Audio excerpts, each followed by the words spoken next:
Donc, bienvenue dans ce webinaire estival. J'espère que vous êtes au frais. En tout cas, moi, j'ai un petit peu chaud là sous les combles.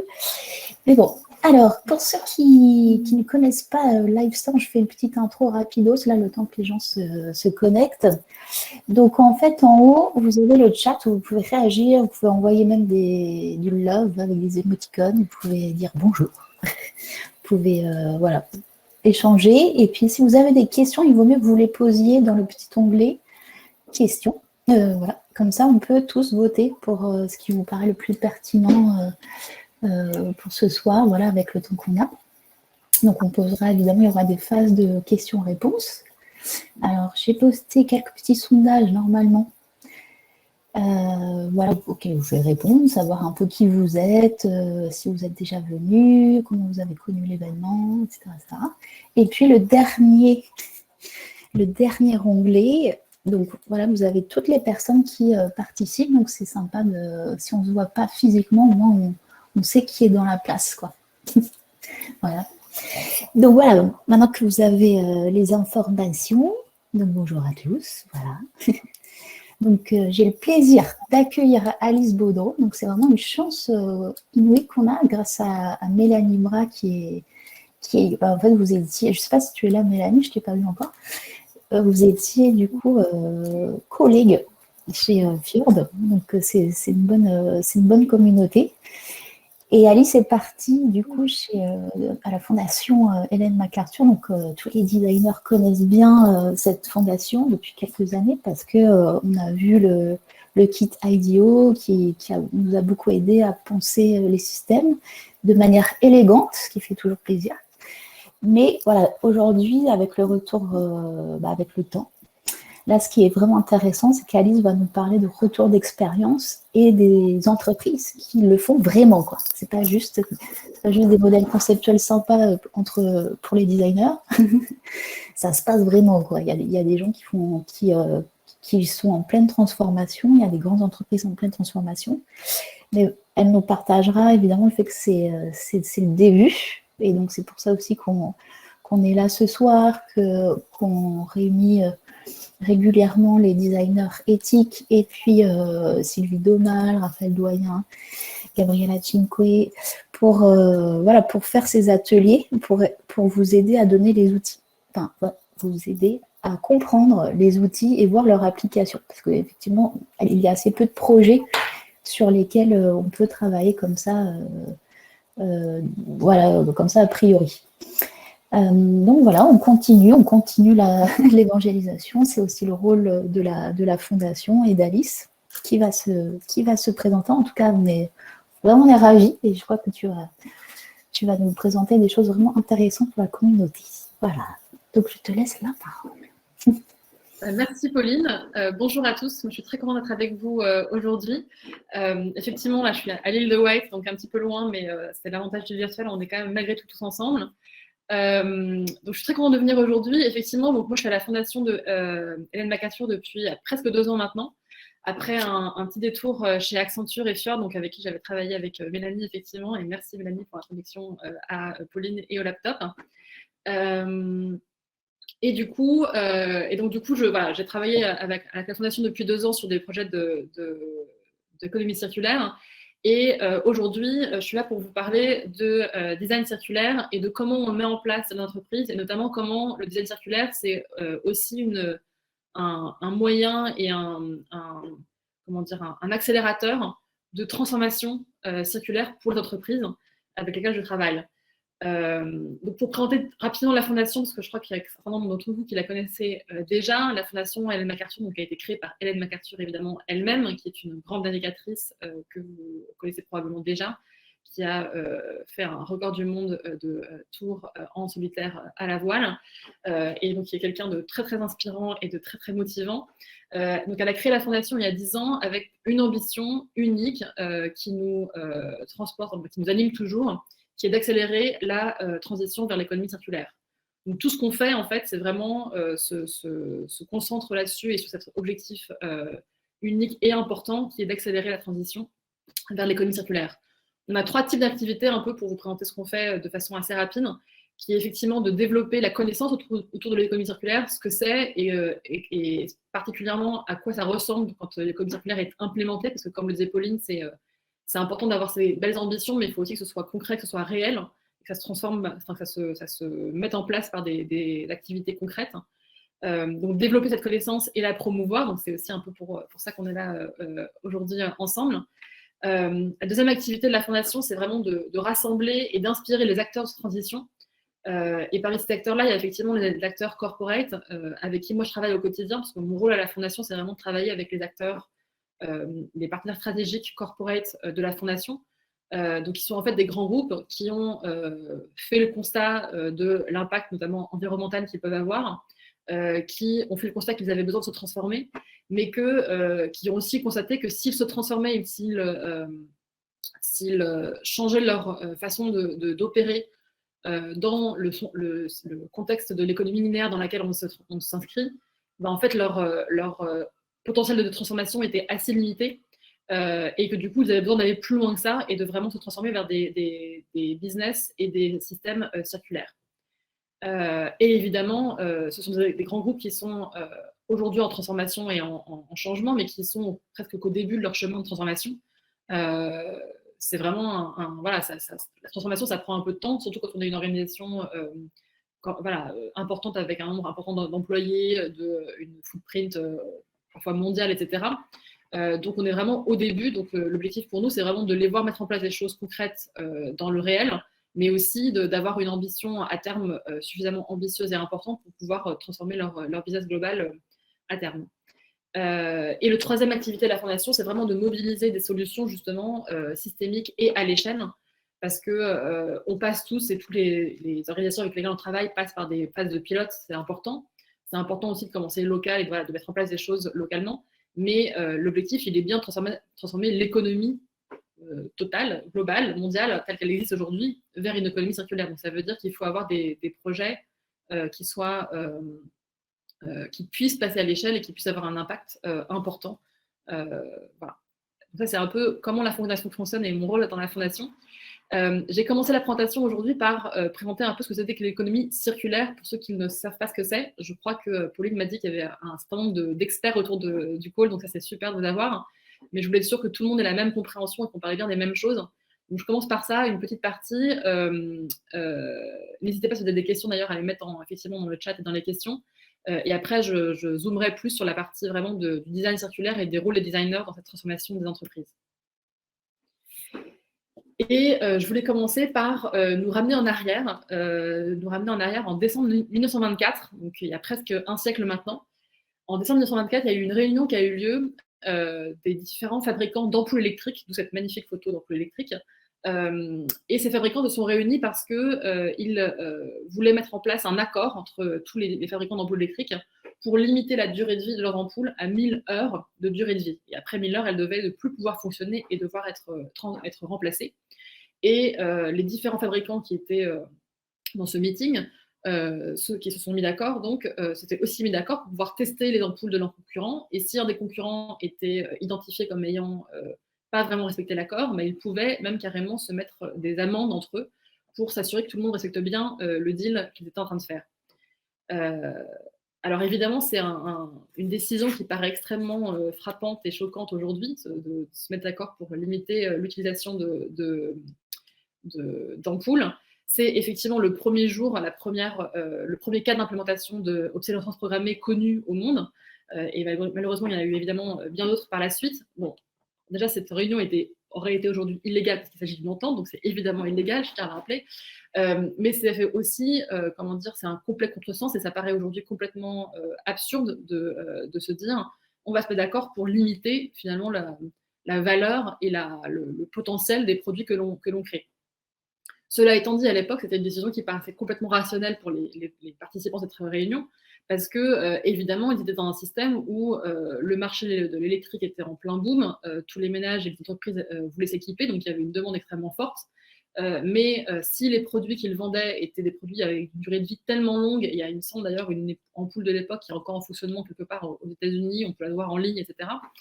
Donc ça démontre que la durée de vie était extrêmement longue.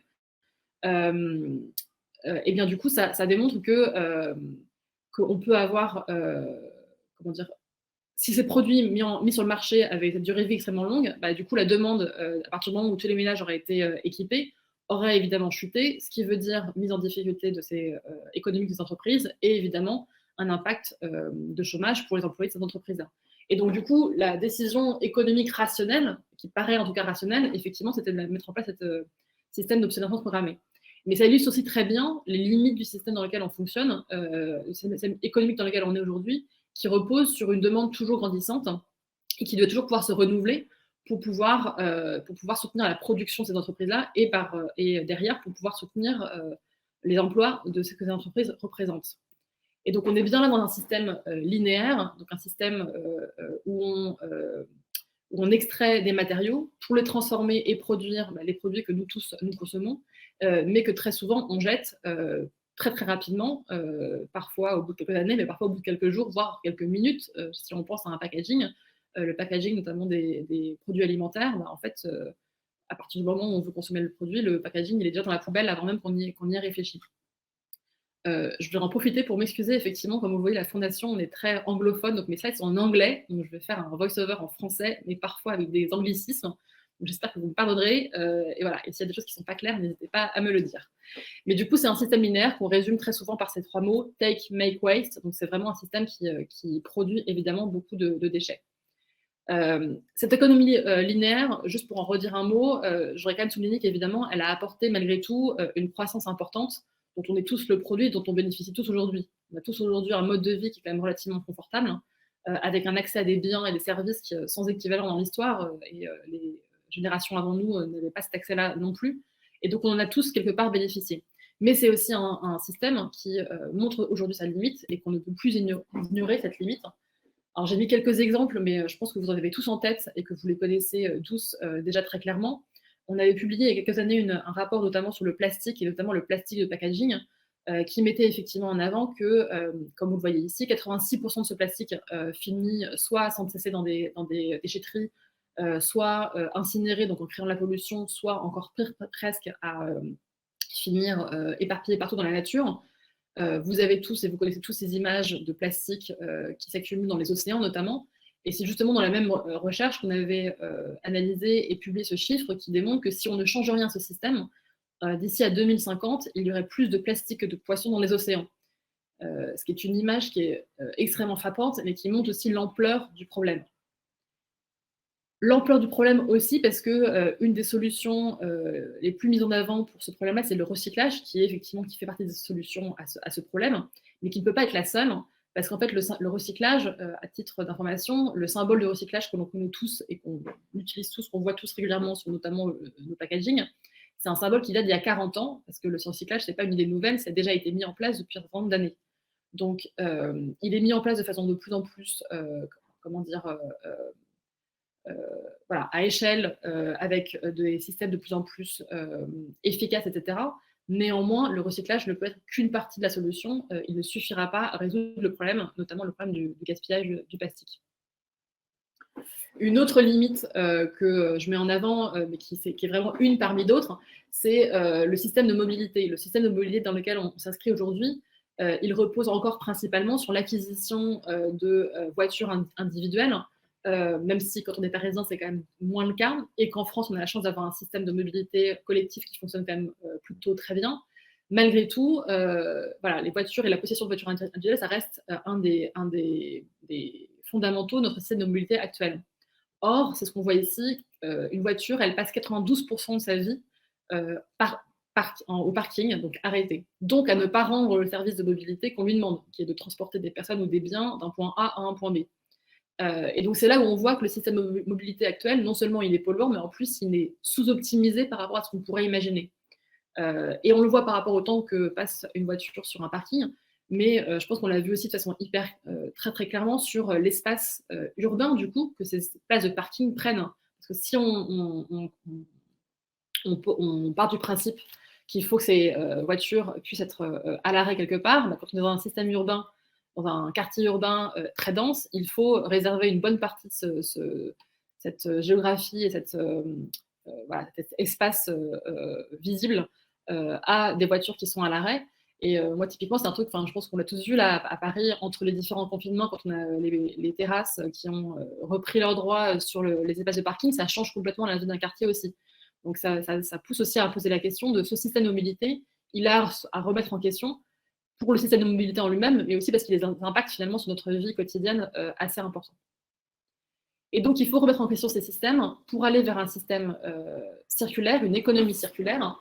Et qu'est-ce que l'économie circulaire? C'est une économie qui est basée sur 3 principes fondamentaux vers lesquels nous, à la Fondation, on revient toujours, qui sont d'éliminer les déchets et la pollution. Et je parle bien de les éliminer et de les éliminer dès la conception du produit ou du service que l'on va imaginer. Et c'est là où le rôle du designer est extrêmement clé.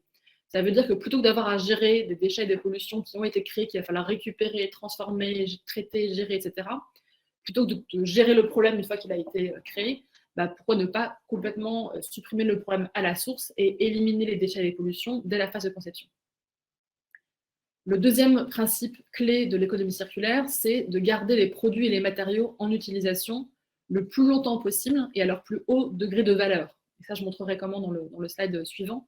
Mais ça, c'est un principe extrêmement clé aussi de l'économie circulaire, qui veut que les produits que l'on utilise, on doit pouvoir les utiliser le plus longtemps possible, soi-même ou d'autres, et en gardant leur valeur intrinsèque à son plus haut niveau le plus longtemps possible. Et on parle maintenant de plus en plus de upskiller, recycler, etc. C'est un peu les termes qui illustrent ça. Et le troisième pilier de l'économie circulaire, c'est régénérer les systèmes naturels, qui est effectivement extrêmement important parce qu'on voit à quel point la planète et la nature est aujourd'hui en danger et appauvrie. On a un système agricole aujourd'hui qui fait qu'on appauvrit la terre que l'on utilise pour pouvoir faire pousser tous les aliments dont on a malgré tout besoin. Et le principe de l'économie circulaire, c'est que non seulement on va avoir un système agricole qui n'abîme pas la nature dont elle utilise, dont elle a besoin, mais qui en plus l'enrichit, la régénère afin de lui redonner la richesse qu'elle devrait avoir, et ce afin évidemment de protéger typiquement la biodiversité et la qualité de la nature que l'on a aujourd'hui. Alors pour illustrer ça, ceux qui sont familiers avec la Fondation doivent probablement déjà connaître ce diagramme qu'on appelle le diagramme le butterfly diagram, parce qu'il a évidemment 2 ailes, et qui illustre bien les 2 cycles. D'un côté, le cycle biologique, et de l'autre côté, le cycle technologique. Moi, je me concentrerai plutôt sur la partie technologique, parce que c'est un peu là-dessus les exemples que je prends dans la suite de la présentation, mais les 2, évidemment, sont aussi importants pour mettre en place une économie circulaire. Et quand je parlais du deuxième pilier de l'économie circulaire sur garder les produits et les matériaux en utilisation le plus longtemps possible à leur plus haut niveau de valeur, ça veut dire, dans la partie technologique, effectivement, utiliser ces boucles d'utilisation, les implémenter, les mettre en pratique, d'abord en commençant effectivement par partager le produit que l'on utilise, par en maintenir et en prolonger la vie le plus longtemps possible, donc par le réparer si besoin est, par le redistribuer pour d'autres utilisateurs, et en créant des plateformes de reuse, s'il est vraiment trop endommagé ou si la technologie le nécessite, créer des systèmes de remanufacturing, et en fin de course, quelque part, le recycler. Mais ce que j'ai dit tout à l'heure, le recyclage, c'est vraiment bien la boucle de dernier recours. Il y a plein d'autres stratégies et modèles circulaires à mettre en place avant de penser au recyclage. Un dernier point que je voulais faire sur le lien entre l'enjeu du climat aujourd'hui et l'économie circulaire, qui répond un peu à une question, parce que quand on a préparé cette session avec Pauline, on se posait la question de pourquoi l'économie circulaire et pourquoi maintenant? Est-ce qu'il y a vraiment, qu'est-ce qui fait l'urgence de passer à l'économie circulaire maintenant? Et je partageais le fait qu'effectivement, moi, depuis les 2 ans où je suis à la Fondation, je vois le nombre d'appels entrants, notamment d'entreprises, mais aussi d'autres partenaires, parce qu'on travaille aussi évidemment avec des partenaires publics, des villes, des collectivités, des universités, etc., qui toquent à notre porte de façon de plus en plus importante et souvent. C'est évidemment parce que le challenge que le climat et le réchauffement climatique posent est aujourd'hui présent dans nos vies de façon quotidienne. On le voit partout, on le voit dans les médias partout. Et donc la prise de conscience, elle a été très importante ces dernières années. Je pense que même s'il reste peut-être encore quelques irréductibles, et je pense qu'ils sont très peu nombreux dans ce call, voire complètement inexistants dans ce call, mais malgré tout, la prise de conscience, elle a été quand même très très forte et elle s'amplifie. Et en tout cas, moi, je le vois vraiment tous les jours dans mes interactions, que le changement climatique, il est là, c'est maintenant, c'est un problème extrêmement urgent à prendre en considération et quelles sont les solutions que l'on peut avoir pour l'adresser. Et du coup, il y a 2 ans, la Fondation a publié un rapport pour mettre en avant ce lien entre le climat et l'économie circulaire qui analysait notamment ce qu'il faudrait mettre en place pour pouvoir remplir nos ambitions telles qu'elles ont été signées dans les accords de Paris de limitation des émissions de gaz à effet de serre pour limiter le réchauffement climatique. Et si on regarde les ambitions mises en avant par les accords de Paris, alors évidemment, des premières stratégies pour pouvoir limiter la création de ces gaz à effet de serre, c'est de passer l'énergie que l'on utilise, tous, et les entreprises et les collectivités, etc., par des énergies qui sont non créatrices de gaz à effet de serre, notamment les énergies renouvelables. Cela étant dit, même si aujourd'hui, d'un coup de baguette magique, on passait toute l'énergie que l'on utilise aujourd'hui par ces énergies alternatives, on n'adresserait que 55% du problème, c'est-à-dire 5% des émissions qu'il faut aujourd'hui limiter pour rester dans les accords de Paris. Il resterait 45% d'émissions qui auraient toujours lieu et qui ne seraient pas adressées par ce changement d'énergie vers des énergies renouvelables. Et ces énergies et ces émissions-là, elles sont créées par la production des produits que l'on utilise tous, les aliments, effectivement, le ciment, l'acier, tout ce qui constitue en fait notre quotidien.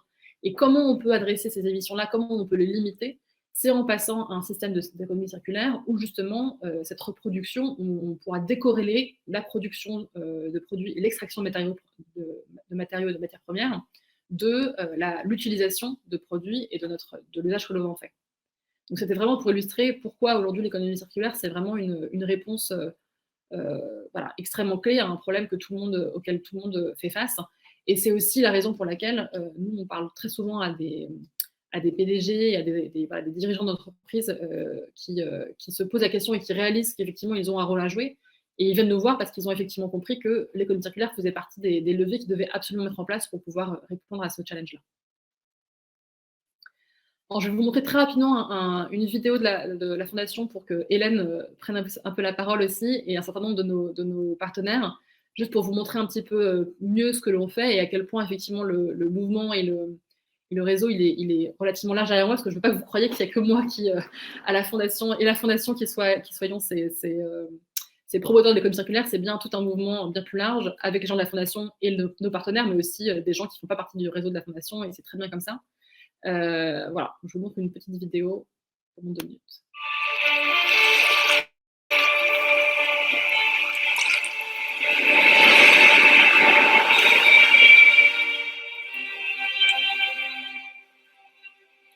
Every journey begins with an idea that makes waves across the world.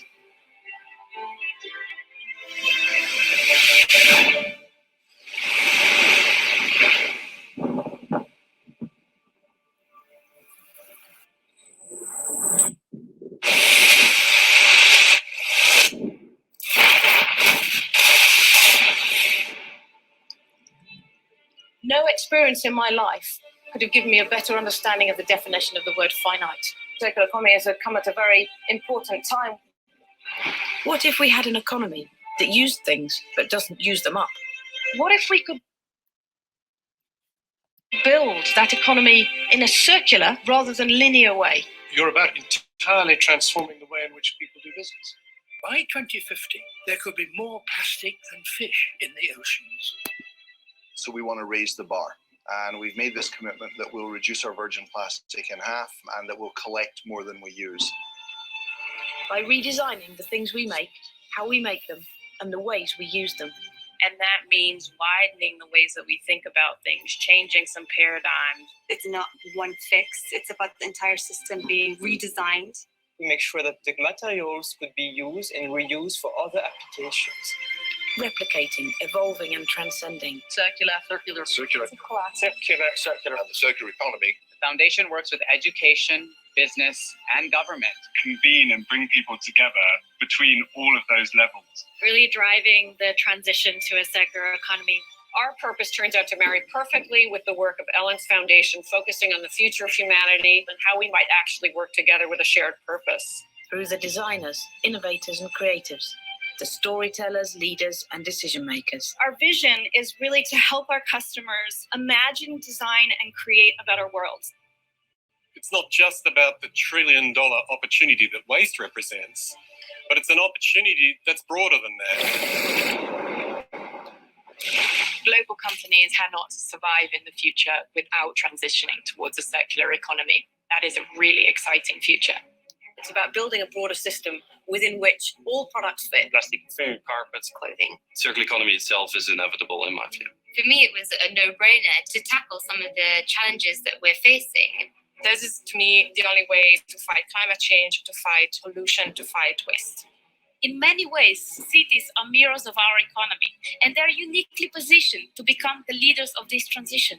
Embedding circular economy principles at the heart of our way of life is vital. It is an economy-wide issue, right? There is no one sector, no one industry, no one company, no one individual who can do it alone. The more tangible examples we have for successful implementations of the circular economy, the better.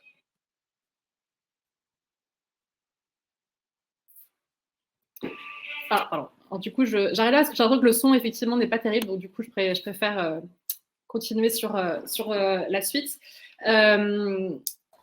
Bon, j'espère que ça a été quand même suffisamment explicite pour que vous puissiez suivre la vidéo un petit peu. Et effectivement, merci Pauline d'avoir posté la vidéo beaucoup plus longue, du coup, enfin plus détaillée d'Hélène sur TED Talk, qui est toujours extrêmement inspirant. Donc, si vous ne la connaissez pas, n'hésitez pas à la regarder.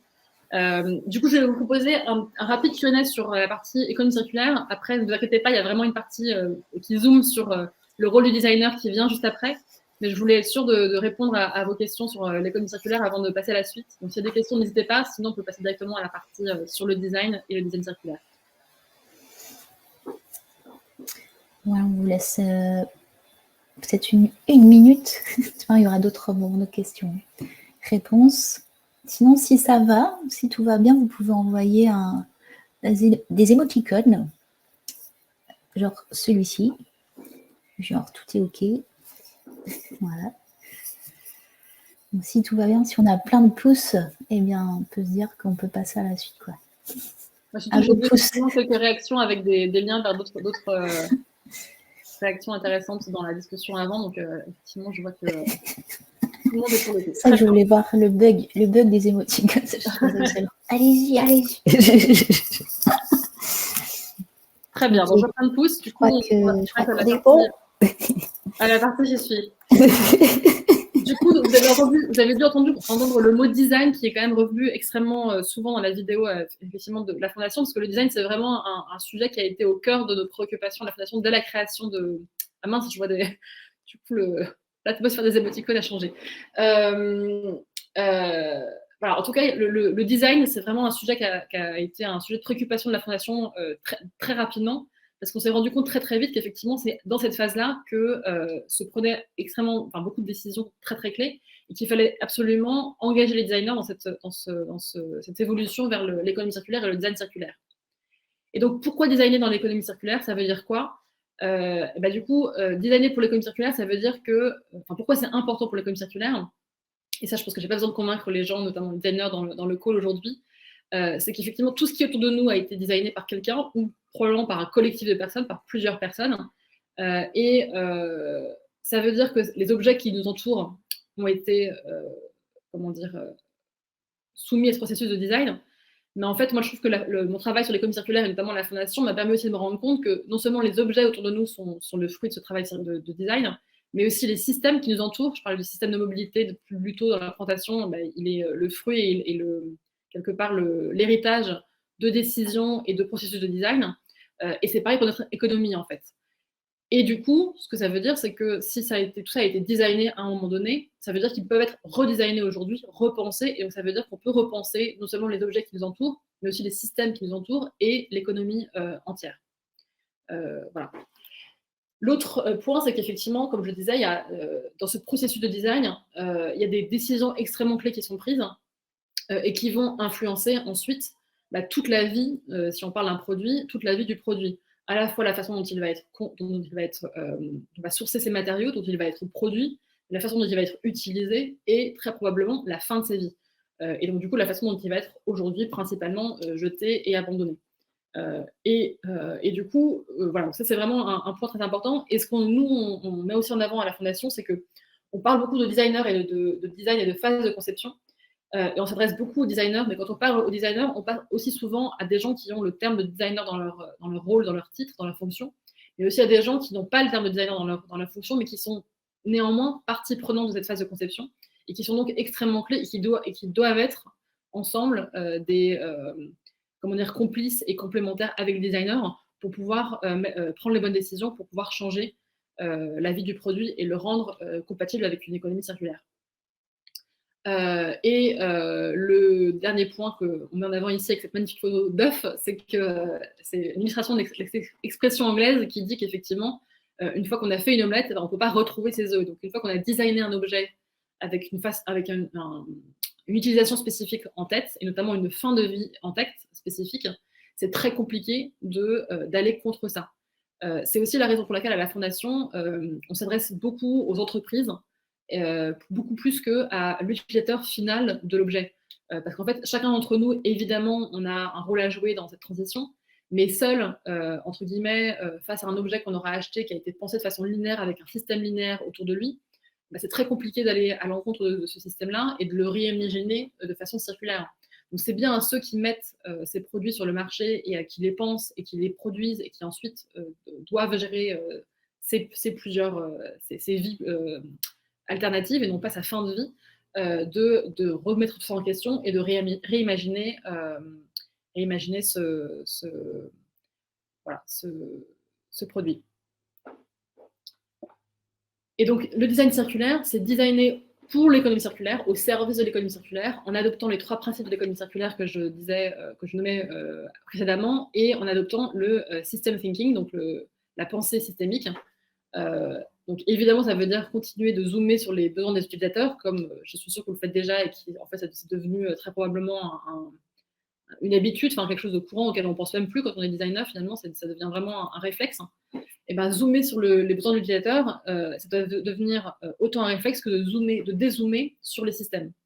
Et dézoomer pour voir le système, ça veut dire vraiment penser à l'utilisateur final, mais aussi penser aux utilisateurs finaux au pluriel, parce qu'un produit va avoir plusieurs vies. Ça veut dire penser à toutes les parties prenantes qui vont faire partie de la vie du produit, donc du sourcing des matériaux dont il est constitué, d'où ils viennent, selon quelle filière, quel moyen d'extraction ou non, et est-ce qu'on peut éviter d'extraire de nouveaux matériaux pour créer ce produit, à sa production, à sa distribution, et à, une fois plus, ses multiples vies. Un exemple une discussion d'ailleurs que j'avais il y a quelques jours qui m'a fait penser à ça, c'est par exemple Ikea, qui s'inscrit aujourd'hui dans une démarche de transformation circulaire et qui a pour objectif de devenir une entreprise entièrement circulaire. Ikea, c'est une entreprise qui est complètement imbibée de culture de design. Les designers ont un rôle très fort chez Ikea, évidemment. Et ils ont une culture de design extrêmement forte qui repose sur des principes de design qui ont été posés pour tout le monde et qui sont presque une bible chez Ikea, qui sont ce qu'ils appellent le design démocratique, pour s'assurer que ce qu'ils créent, ce qu'ils designent et qu'ensuite ils vont produire, et à la portée de tous, ça pourrait être acheté par tous. Donc ça implique évidemment d'un point de vue opérationnel plein de conséquences en termes de sourcing de matériaux, de production, mais aussi en termes de design, ça veut dire designer des produits qui vont être extrêmement faciles à monter, parce qu'il faut que n'importe qui, même des gens comme moi, typiquement, qui ne sont pas très bricoleurs, puissent monter leur meuble Ikea. Et je pense qu'en tout cas, beaucoup de gens ont, j'imagine, autour de Gaulle, déjà un jour monté au moins un meuble Ikea. Avec une notice qui va être facile à être compréhensible. Pas besoin d'avoir des outils extravagants, il faut que ce soit fait avec un nombre d'outils limité, etc. Donc cette culture-là, elle a un impact sur le geste du designer, sur la pensée du designer extrêmement importante. Mais en fait, si Ikea aujourd'hui prend du recul et se dit demain on veut devenir une entreprise circulaire, ça veut dire quoi? Ça veut dire que aujourd'hui le designer d'Ikea, il devait penser à l'utilisation de son produit jusqu'au moment où il est vendu, puis transporté chez l'utilisateur, puis monté par l'utilisateur, puis utilisé. Point. On arrête l'histoire, c'est fini. Et dans un futur circulaire et aujourd'hui dans des projets circulaires qui sont mis en place par Ikea, ça veut dire qu'au contraire, il faut bien penser à ce que le meuble va devenir alors qu'il est en utilisation. Et le meuble, il va vivre avec ses propriétaires. Et ces propriétaires, peut-être qu'ils vont déménager. Peut-être qu'ils vont vouloir déménager avec ou sans le meuble. Avec le meuble, si c'est un meuble extrêmement encombrant comme une armoire Ikea, en fait, ce serait plus simple de le déménager s'il était démontable.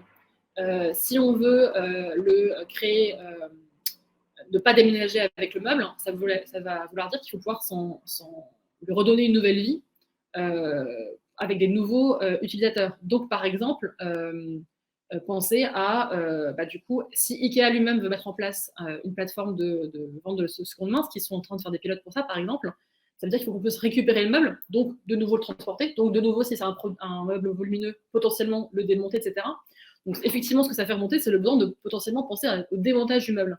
Ce qui est quelque chose qui paraît peut-être évident quand on le dit aujourd'hui, mais qui en fait dans le processus de design d'IKEA, jusqu'à très, très récemment, n'avait pas du tout émergé comme besoin, comme moment de vie d'un meuble à considérer.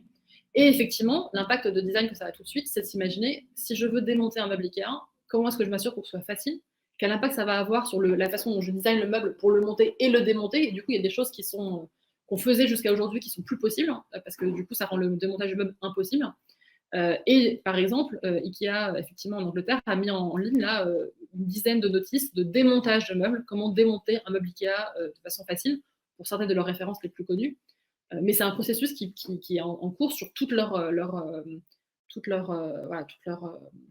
de leurs produits, mais qui surtout remet en question des principes de design qui étaient jusqu'à maintenant une bible et extrêmement pris en compte par les designers de façon extrêmement systématique. Donc ça veut dire qu'il faut aujourd'hui zoom out et penser à une autre façon d'utiliser un meuble et de penser à un meuble, typiquement chez Ikea, dans l'exemple dont je parlais.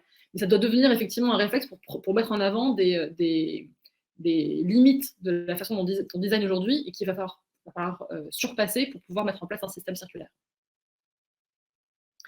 Et donc du coup, designer pour l'économie circulaire, ça veut dire adopter ces 3 principes clés et la pensée systémique pour pouvoir mettre en place des stratégies de design circulaire. Alors ici, j'en ai listé quelques-unes. On en a listé quelques-unes avec la Fondation, mais ce n'est pas du tout exhaustif parce que ce que moi, je trouve aussi extrêmement intéressant et extrêmement enthousiasmant dans tout ce travail, et notamment sur le sujet du design circulaire, c'est qu'il y a déjà, heureusement, des projets et des exemples à l'échelle de produits et de services circulaires qui ont déjà lieu, qui sont déjà en cours. Mais le futur circulaire, il reste encore majoritairement devant nous, puisqu'on est en début de la transition. Et donc, du coup, ça veut dire qu'il y a plein de choses à inventer. Et donc, typiquement, demain, après-demain, dans 10 jours, dans 10 ans, il y aura d'autres stratégies de design circulaire qui vont émerger, qui n'existent pas encore. Et j'espère que certains d'entre vous font partie de ceux qui les font émerger d'ailleurs. Donc là, j'ai une liste un peu pour vous donner des idées, mais pas du tout pour vous dire que c'est exhaustif. Il y a plein d'autres choses à inventer, qu'il faut vraiment se donner la liberté et l'envie de défricher ce nouveau territoire. Quelques exemples un peu comme ça, je ne vais pas tous les revoir ensemble, mais un exemple que je trouve intéressant qui rejoint un peu l'exemple d'IKEA, c'est la modularité. Effectivement, imaginez un produit qui est modulaire, ça veut dire que c'est un produit qu'on peut désassembler ensemble. Ça marche pour un meuble, mais ça marche pour plein d'autres choses. Par exemple, Gerhard Street, ils ont mis en marche sur le marché des casques audio modulaires qui peuvent se désassembler, etc. Et donc, qui peuvent se réparer. Si on a l'oreille droite qui ne fonctionne plus, du coup, on peut réparer l'oreille droite et ne pas avoir à jeter tout le casque d'un seul tenant. Mais qui permet aussi d'upgrader le casque si besoin est, si la technologie a avancé, par exemple, pour avoir une meilleure qualité de son, on va pouvoir changer certains composants du casque, mais pas en fait, plus tout le casque et jeter tout le casque dès qu'il y a un mini-chose en fait, à changer dans ce casque. Donc ça permet plein de choses, ça ouvre un champ des possibles aussi. Passer d'une entreprise qui vend des produits à des entreprises qui vendent des services, je pense que c'est quelque chose qui est maintenant relativement bien connu, mais c'est effectivement une façon assez presque évidente de commencer à s'interroger sur la façon dont on est circulaire ou pas et dont on peut devenir circulaire. Parce qu'évidemment, quand on reprend l'exemple des ampoules, des fabricants d'ampoules du début de la présentation, dans un système où on vend des ampoules, on a intérêt à ce que les ampoules aient une durée de vie le plus limitée possible pour en vendre un maximum. Dans un monde où on loue des ampoules, et Philips Lighting le fait aujourd'hui, parce que du coup, on vend de la lumière, on vend un accès à un service qui est la lumière et non pas des ampoules. Et du coup, on a un revenu qui s'assure sur la durée, donc d'un point de vue économique, il y a un bénéfice extrêmement net et clair d'un point de vue modèle économique. Mais du coup, le modèle économique, il est sous-tend que l'ampoule, elle doit avoir une durée de vie la plus longue possible pour rendre le modèle le plus intéressant possible et le plus rentable possible. Du coup, l'intérêt de l'entreprise tout de suite se retrouve changé Et derrière, on peut décliner des stratégies de design pour pouvoir s'assurer que l'ampoule elle va avoir une durée de vie la plus longue possible. Là-dessus, je voudrais mettre en avant du coup une start-up française que j'aime beaucoup qui s'appelle Lizee, L-I-Z-E-E, parce que c'est une start-up qui justement met au service d'entreprise un SaaS qui leur permet de passer de ce système de production et de vente de produits à un système de location beaucoup plus facilement. Parce que ça paraît très simple quand on l'explique comme ça, mais d'un point de vue opérationnel pour l'entreprise, ça a un impact sur le design, je le disais à l'instant, mais ça a aussi un impact sur la façon dont l'entreprise est organisée et dans ce qu'elle opère. Parce qu'évidemment, vendre un produit et ne plus avoir à s'en préoccuper à partir du moment où il est dans la main du consommateur, c'est très différent de devoir mettre un produit à disposition, mais ensuite de devoir le récupérer d'un point de vue logistique tout de suite. Vous voyez bien, la question se pose. Pour pouvoir le récupérer, pour pouvoir ensuite en faire un audit, parce qu'un produit qui est récupéré après avoir été utilisé, il va dans un état de marche potentiellement très différent. Certains vont être comme neufs, on pourra les remettre sur le marché, mais pour pouvoir le tester, parce qu'il y a aussi une responsabilité qui est engagée par l'entreprise. Certains vont devoir être réparés, dans quelle mesure, par quelle plateforme de réparation. Certains seront trop abîmés pour être réparés, du coup, il faut passer à d'autres cycles de vie du produit et des matériaux qui le composent. Donc, du coup, d'un point de vue opérationnel, c'est une transformation énorme pour l'entreprise. Donc, il y a beaucoup d'impact à prendre en considération. Et du coup, pour illustrer justement ça et la façon dont les entreprises sont, pour certaines, déjà avancées, mais pour beaucoup encore au début de leur histoire de transformation vers l'économie circulaire, et quel est le rôle que le design peut jouer là-dedans, je voulais prendre quelques exemples. Alors, le premier exemple que je prends, c'est Patagonia, qui est, je pense, on est tous d'accord, un peu l'exemple tarte à la crème, parce qu'on le connaît tous et que c'est une entreprise extrêmement pionnière sur ces sujets-là. Donc Patagonia, pour ceux qui ne la connaissent pas, c'est une entreprise de vêtements outdoor, donc de vêtements notamment de sport, qui s'est fait connaître au tout début beaucoup par cette publicité qui était « n'achetez pas cette veste », et qui du coup posait la question aux consommateurs. Oui, nous, on est une entreprise qui vend des vestes, mais on veut les vendre au bon moment, au bon consommateur, pour le bon besoin, et pour répondre à un besoin. Et donc, avez-vous vraiment besoin de ce nouvel objet que vous voulez acheter ou pas? Donc, qui déjà questionnait évidemment le rôle du besoin et du renouvellement du produit. Alors évidemment, cette publicité, ça a fait beaucoup parler d'eux, donc ça a quand même permis de vendre plus de vestes. Donc il y a quand même un rôle vertueux, en tout cas pour leur entreprise, de cette publicité. Mais ça a permis de mettre le sujet du besoin et du renouvellement et de l'achat et de la raison derrière l'achat au cœur de la relation qu'ils avaient avec leurs clients.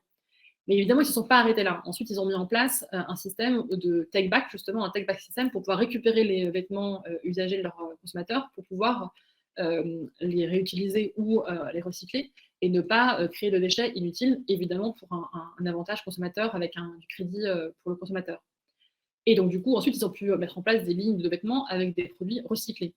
Ils se sont aussi posé la question, du coup, de non seulement recycler le produit, mais en avançant de façon beaucoup plus sophistiquée dans des boucles beaucoup plus vertueuses de l'économie circulaire, de réinventer des vêtements, de recréer des vêtements à partir de vêtements usagés, et donc de ne pas recycler le matériau, qui demande déjà beaucoup d'énergie, mais d'aller avant ça, réutiliser des bouts de matériaux, des bouts de tissus qui composaient les vêtements qui n'étaient plus utilisés, et donc de les vendre. Mais du coup, si on va vers une boucle encore plus vertueuse, la réparation, c'est évidemment un gros sujet. Et donc du coup, ils ont mis en avant des modèles de réparation et des astuces de réparation pour soit eux-mêmes d'ailleurs mettre en place des services de réparation ou permettre à leurs consommateurs de réparer leurs propres vêtements Patagonia et les faire durer plus longtemps. Ils ont aussi lancé en parallèle maintenant un nouveau business autour de l'alimentaire, où ils mettent en place tout ce qu'ils ont appris autour du vêtement, ils le mettent aussi en place dans l'alimentaire, notamment tout ce qui est au niveau du sourcing, pour pouvoir avoir un sourcing de produits alimentaires ou de produits de coton, etc., le plus vertueux possible. Ce que ça a mis en avant, c'est que Patagonia, c'est effectivement un exemple qui est très souvent nommé, qui est vraiment mis en avant comme une entreprise pionnière, et ils le sont sur ces sujets-là. Mais ce que moi, je voudrais que ça montre, c'est qu'il n'y a pas de recette miracle, il n'y a pas de baguette magique. Patagonia, ils sont pionniers parce qu'ils continuent sans arrêt de challenger la façon dont ils produisent leurs vêtements et dont ils vendent leurs vêtements, et qu'ils ne se sont jamais arrêtés de se questionner, qu'ils n'arrêtent jamais d'améliorer la façon dont ils opèrent et d'être de plus en plus vertueux. Donc ils sont montrés comme un exemple, non pas parce qu'un jour ils ont eu un coup de génie, notamment un coup de génie marketing avec cette publicité Don't Buy This Jacket, et qui leur a permis de s'établir comme entreprise pionnière, c'est bien parce qu'ils continuent et que leur activité, elle ne s'arrête pas, et que finalement, leur progression sur ce sujet-là ne s'arrête pas, c'est du travail en continu. Et c'est, je pense, quelque chose qui est extrêmement important de comprendre, surtout quand on parle de transition pour des entreprises vers des modèles circulaires, c'est que on parle de transition, donc déjà ça prend du temps, c'est quelque chose qui se fait dans le temps, mais ça veut aussi dire que les objectifs qu'on se fixe aujourd'hui, et nous c'est le rôle qu'on essaie d'avoir à la Fondation, c'est de challenger nos partenaires pour qu'ils se fixent des objectifs court-termistes, 2 ans, 3 ans, 5 ans, qui soient ambitieux mais aussi réalistes, parce que ça ne sert à rien d'avoir une ambition démesurée si on sait que derrière on ne va pas la mettre en place, donc ce n'est pas l'objectif du tout. Mais aussi pour se dire qu'en fait, l'ambition qu'on a aujourd'hui en 2021, elle ne sera entre guillemets plus pertinente dans 5 ans, mais même d'ici 1 an, parce que les choses évoluent et que ça veut dire que cette ambition, il va falloir continuer la pression va continuer à augmenter, et donc l'ambition va falloir continuer à la relever d'année en année. Et plus on est mature et plus on met en place de projets circulaires, plus on en a d'autres devant nous à mettre en place, encore plus sophistiqués, encore plus ambitieux quelque part. Un bon exemple de cette transformation-là, je trouve, et une fois plus, ils n'en sont qu'à leur début, c'est Philips, qui est aussi une entreprise, je ne sais pas si je vous parle de design, vous pensez tout de suite à Philips, mais c'est aussi une entreprise qui a un ADN de design extrêmement fort, mais qui est aussi, sur son secteur, extrêmement pionnière sur l'économie circulaire. Moi, il se trouve que c'est aussi un partenaire avec qui je travaille au quotidien, donc ça facilite les choses pour en parler. Mais la raison pour laquelle je l'ai trouvé intéressant, et je voulais en parler aujourd'hui, c'est que dans leur démarche circulaire, ils ont, il y a 5 ans, annoncé un objectif extrêmement ambitieux et extrêmement clair, public, qui était de dire, donc en 2015, ils ont annoncé que d'ici à 2020, ils voulaient avoir atteint 15% de leurs revenus qui seraient des revenus qui viendraient de revenus dits circulaires qu'ils définissent suivant leurs produits et suivant leur marché. Qui est un objectif qu'ils ont atteint en 2020. Et donc aujourd'hui, en 2020, ils ont annoncé un objectif pour 2025 de passer maintenant à 25% de leurs revenus qui viendraient de revenus dits circulaires. Ce que je trouve hyper intéressant, c'est que ça met en avant que l'économie circulaire et les projets circulaires, ça doit vraiment toucher au cœur du business. Il n'y a pas de KPI plus clé et stratégique pour l'entreprise que son revenu. Et ça démontre absolument que ces sujets-là, ce n'est pas des sujets c'est pas un joli vernis à mettre sur des opérations qui devraient continuer à fonctionner de façon habituelle. Le business as usual, absolument pas. C'est pas le fait de quelques gens très sympathiques dans une équipe sustainability, par exemple, qui font beaucoup, mais qui seraient complètement décorrélés du reste du business. Non. C'est vraiment le fait de toute l'entreprise, et toute l'entreprise doit se mettre en transformation derrière ces objectifs circulaires. Et c'est ce que démontre Philips avec cet objectif de revenu circulaire. Et comment ils l'ont mis en place? Philips, c'est une entreprise de plus en plus vous connaissez probablement déjà leurs produits B2C d'hygiène, typiquement leurs brosses à dents, les rasoirs, etc. Mais principalement, aujourd'hui, c'est une entreprise d'électronique de la santé qui produisent des appareils de radio, des MRI et compagnie. Donc, c'est vraiment des produits médicaux électroniques très sophistiqués qu'ils mettent sur le marché. Et donc, en fait, une des façons qu'ils ont eu de remplir leurs ambitions, qui continuent de travailler sur leurs ambitions circulaires, c'est de repenser la façon dont ils designent comme leurs produits médicaux, en commençant par leurs plus grosses machines, en se disant, on veut mettre en place un système justement de take-back pour pouvoir reprendre, ne pas seulement vendre ces machines auprès d'hôpitaux, mais les récupérer pour les remanufacturer, les remettre à niveau et les remettre sur le marché avec des produits qui du coup n'auront pas été fabriqués de zéro, qui auront été remanufacturés de produits déjà sur le marché, mais à améliorer d'un point de vue technologique et à réparer, etc., avec la même qualité qu'un produit neuf. Donc ça veut dire qu'il faut évidemment opérationnellement mettre en place des opérations qui peuvent permettre ce système de take-back, mais il faut aussi, d'un point de vue design, penser notamment le design de la réparabilité, ce que ça veut dire pour des produits médicaux qui sont des produits très sophistiqués, qui sont des produits en plus qui sont sujets à des réglementations très très importantes, parce qu'on ne met pas n'importe quoi dans un hôpital, etc. Et ça, c'est un projet qu'ils ont mené d'abord sur leurs gros appareils médicaux, en sachant très bien que quand on a un gros appareil médical, il y a beaucoup de matériaux qui vont aller dedans, une valeur marchande extrêmement forte, et donc du coup, il y avait un modèle économique derrière à trouver qui serait plus facile à trouver sur des gros appareils que sur des petits. Donc ils ont commencé sur, entre guillemets, le plus facile, donc c'était déjà un challenge, leurs gros appareils médicaux. Et leurs nouveaux objectifs de 2025, maintenant, ils passent à des appareils plus petits, parce que du coup, ils ont déjà appris de ce qu'ils ont fait sur des appareils médicaux extrêmement larges, et qui peuvent maintenant le mettre en place sur des appareils plus petits, qui ont une valeur intrinsèque plus faible, avec un poids de matériaux plus faible, mais qu'il va quand même falloir trouver un moyen de trouver un modèle économique qui fonctionne et un modèle de design qui fonctionne pour pouvoir repenser ces produits-là aussi de façon circulaire.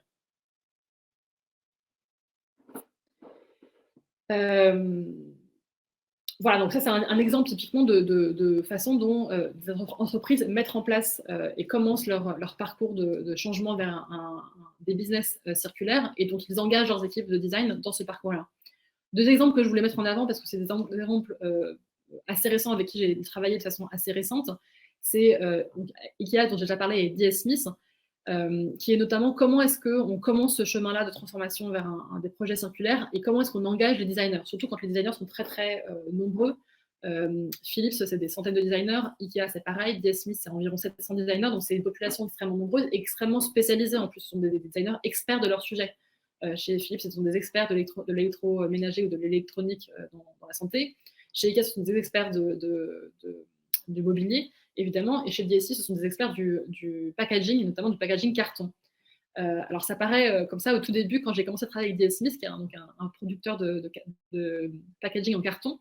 Et j'ai toqué à la porte de mes collègues dans l'équipe design pour leur dire on a un projet, il y a une demande énorme chez DS Smith pour engager leurs designers sur les sujets de design circulaire.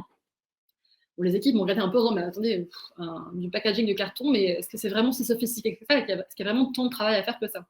Et en fait, on ne s'imagine pas, moi c'est vrai que je l'ai découvert avec eux, aussi l'expertise et la sophistication de penser un packaging en carton. On peut avoir une boîte entre guillemets toute simple, mais il y a un nombre de contraintes à remplir extrêmement important, parce que le packaging, il a d'abord évidemment un rôle de protection, de transport, etc. à remplir. Mais si en plus on lui met des objectifs de pouvoir être...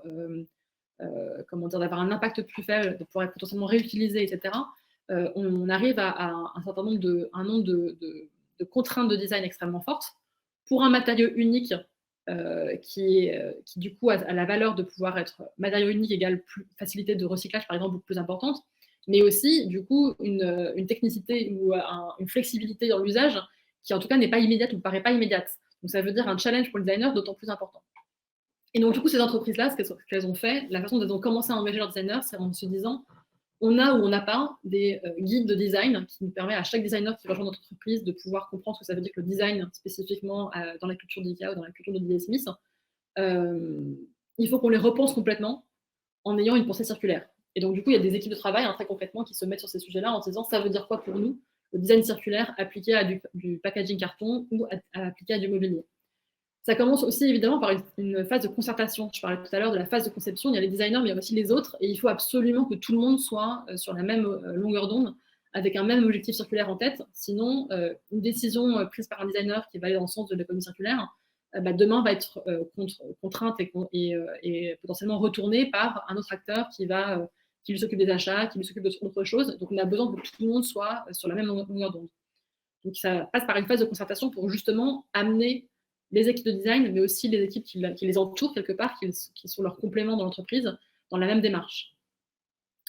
Ensuite, ça veut dire repenser la façon dont les guidelines ont été pensés à l'origine. L'exemple que je mettais en avant d'IKEA tout à l'heure avec le fait de pouvoir démonter un meuble, typiquement dans le premier draft du guide de design circulaire qu'ils ont mis en place, c'est pas quelque chose qu'ils avaient vraiment mis de façon prominente, parce que ils avaient pensé à plein de choses, mais il faudra penser à la réutilisation, etc. Mais aller jusqu'à l'étape de démontage, c'était pas forcément quelque chose qui avait émergé. En revanche, dans la pratique, immédiatement, dès qu'un projet pratique de designers qui sont mis à designer du coup leurs meubles avec ces guides de design circulaire en tête, tout de suite, le problème a émergé dans les premières minutes. Et donc, du coup, ça a fait émerger un autre besoin et d'autres pratiques à remettre en question, et donc, du coup, à pouvoir accompagner. Ce que ça veut dire aujourd'hui aussi, ça veut dire que ces nouvelles guides et ces nouvelles pratiques, il faut aussi aider les designers à les prendre à leur compte.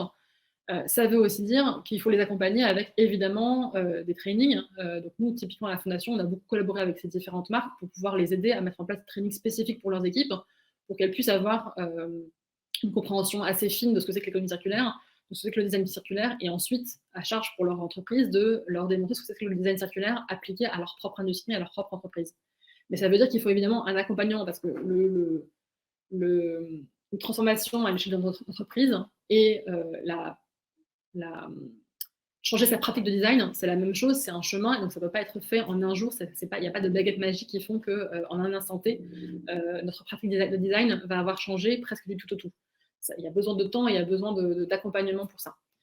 Ça veut aussi dire qu'il faut, et ça je ne l'ai pas encore dit, mais je pense que c'est aussi un élément extrêmement clé quand on parle de cette transformation dans l'entreprise, ça veut dire qu'il faut que le leadership soit aussi aligné sur ces ambitions-là et soit presque les premiers convaincus et les premiers champions, et du coup qu'ils débloquent derrière, évidemment, les moyens de leur transformation. Parce qu'une transformation, ça se fait avec des gens qu'il faut former, ça se fait aussi avec des investissements qu'il faut débloquer pour pouvoir accompagner ces projets-là.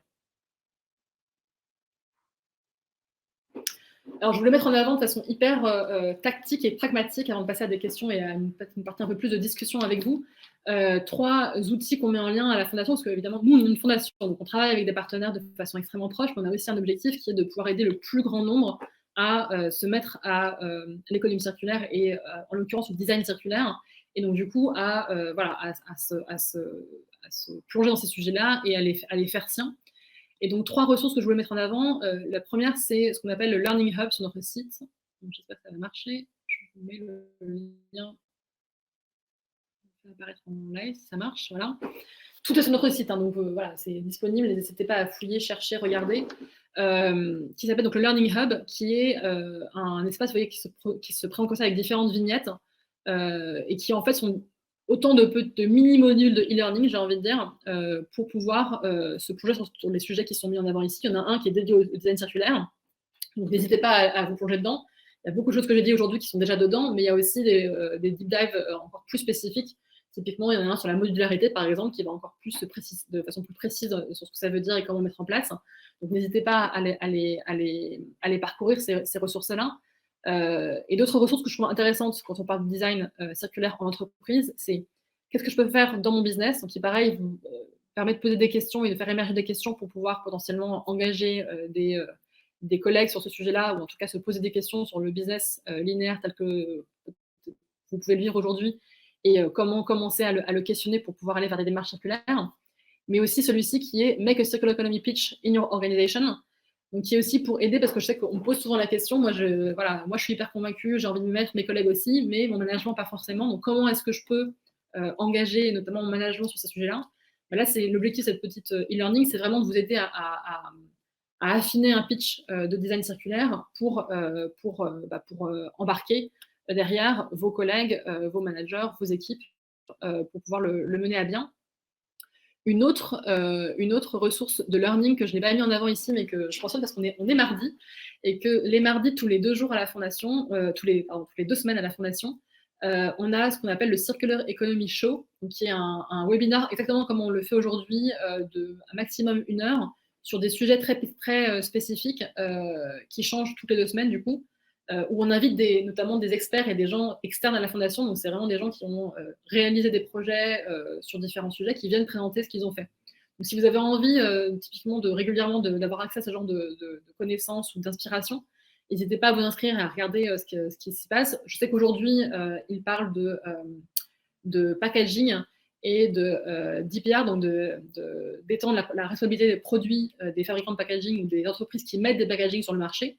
Parce qu'on vient de publier une tribune pour engager et pour demander à ce que ce genre de contraintes et de réglementations se mettent en place, qui a été signée d'ailleurs par plein d'acteurs très différents, y compris les entreprises qui sont pour ce genre de nouvelles réglementations, pour pouvoir les aider aussi à mettre en place des modèles économiques viables pour qu'ils puissent repenser la façon dont ils pensent leur packaging et surtout dont ils les récupèrent et bouclent la boucle de leur packaging. Il y a 4 semaines, je crois maintenant, c'était sur le design justement, et sur des leaders de design qui présentaient un peu comment eux mettent en place ce genre de projet en interne et ce que ça veut dire pour eux, donc très pertinent pour la discussion aujourd'hui, donc n'hésitez pas à la regarder. Il y avait quelqu'un de chez Philips justement et quelqu'un de chez Dassault Systèmes. Il y a très régulièrement des vidéos sur des industries plus spécifiques, par exemple sur la mode, comment mettre en place une image circulaire dans la mode. Ça veut dire quoi un jean circulaire? C'est quoi d'un point de vue produit, ce que c'est qu'un jean circulaire et comment est-ce que, dans quelles conditions et sur quelles contraintes il va être produit, par exemple. Donc, voilà, n'hésitez pas à fouiller ce genre de ressources que je voulais vous mettre en avant. L'autre ressource que je voulais mettre en avant, Pauline, il me faut accès au PowerPoint. Voilà, super, merci. C'est... alors, du coup, je ne sais pas ce qui se passe. Ah non, je vais là. C'est ici, Pauline l'a déjà mentionné tout à l'heure, donc je pense qu'il y a beaucoup d'entre vous qui le connaissaient déjà, donc je ne vais pas m'étendre dessus, mais c'est effectivement le design circulaire qui avait été publié il y a quelques années par la Fondation et IDEO en collaboration. Donc là, vous avez plein d'éléments dans lesquels fouiller avec des vidéos, des textes, des outils, etc., qui montrent ce que sont les méthodes de design circulaire, comment le mettre en place. Donc, il y a pareil, plein de vignettes sur lesquelles vous pouvez vous plonger à chaque fois, pour des besoins spécifiques à chaque fois. Et il y a aussi des ressources à disposition avec des choses à télécharger que vous pouvez utiliser et mettre à votre sauce, parce que l'objectif, c'est vraiment que vous puissiez les prendre en main et les utiliser de façon pertinente pour votre propre usage, avec voilà, des idées de workshops spécifiques, avec des guides pour les facilitateurs, avec des cartes à utiliser, etc. etc. Et voilà, des outils, des worksheets à utiliser pour pouvoir mettre en place des démarches circulaires et du design circulaire dans votre entreprise et dans votre propre pratique. Et des case studies aussi. N'hésitez pas à fouiller, je ne vais pas les zoomer dessus spécifiquement, mais c'est vraiment pour que vous puissiez, chacun d'entre vous, dès que vous en avez besoin, zoomer dessus et les utiliser. Et dans le même esprit, mais encore plus spécifique, une fois de plus sur le packaging, qui est un sujet qui me tient à cœur à la Fondation, c'est vraiment parce que le problème est de taille et le problème à régler est vraiment très urgent. C'est le même principe, mais sur ce qu'on a appelé le Upstream Innovation Book, pour repenser le packaging, notamment le packaging plastique. Donc là, pareil, il y a des vidéos, il y a des outils à utiliser, il y a notamment un workshop complet qui a été pensé, une fois de plus, à télécharger, utiliser, remettre à votre sauce suivant les sujets sur lesquels vous travaillez vous-même, pour repenser la façon dont on pense le packaging, avec notamment 3 stratégies auxquelles penser et à mettre en place, qui sont, pourquoi pas, éliminer complètement le packaging. Est-ce qu'on en a vraiment besoin? Est-ce qu'il y a des façons d'éliminer le packaging que vous utilisez aujourd'hui dans votre entreprise ou pour le produit que vous mettez en vente? Et ça peut se faire, il y a des entreprises qui l'ont fait sur certains de leurs produits. Donc, voilà, il y a des exemples qui sont montrés dans le workshop et des façons de penser à l'élimination. Ou alors, pour mettre des stratégies de réutilisation, on peut réutiliser du packaging plutôt que de le jeter à l'instant où on a ouvert le produit. L'exemple de TerraCycle avec Loop, par exemple, le met très bien en avant, mais il y a plein d'autres exemples auxquels penser. Et plein de façons de penser cette façon de réutiliser le packaging, soit parce qu'on va mettre en place effectivement des systèmes on the go ou à la maison de refill et de return, donc voilà, je ne trouve pas les mots en français, mais en tout cas plein de stratégies différentes auxquelles penser, et que le workshop peut vous aider à appréhender pour votre propre produit et votre propre pratique. Et si cela n'est pas possible, pensez à faire circuler le matériau, soit en substituant pour des matériaux, le plastique pour des matériaux compostables, par exemple, soit en utilisant du plastique compostable. Mais ça veut dire quoi et quelles sont les contraintes du coup d'utilisation qu'il faut mettre en place. Pareil pour le recyclage, parce que nous, à la Fondation, quand on parle de plastique recyclable ou de matériaux recyclables ou compostables, les définitions qu'on utilise, c'est qu'il ne faut pas seulement que le produit soit recyclable ou compostable, hein, il faut que dans les faits, dans le pays, dans la zone géographique, dans le pays dans lequel on s'inscrit, il y a les structures mises en place pour que ce soit faisable et que ce soit recyclable dans les faits et non pas seulement théoriquement. Sinon, évidemment, c'est très sympa, mais ça ne veut absolument rien dire et ça n'a pas d'impact. Voilà, donc ça, c'est vraiment trois ressources que je voulais mettre en avant pour vous aider si ça vous intéresse et si vous voulez le mettre en place chez vous ou dans vos entreprises, voilà, pour vous donner un peu des premiers outils pour le mettre en place.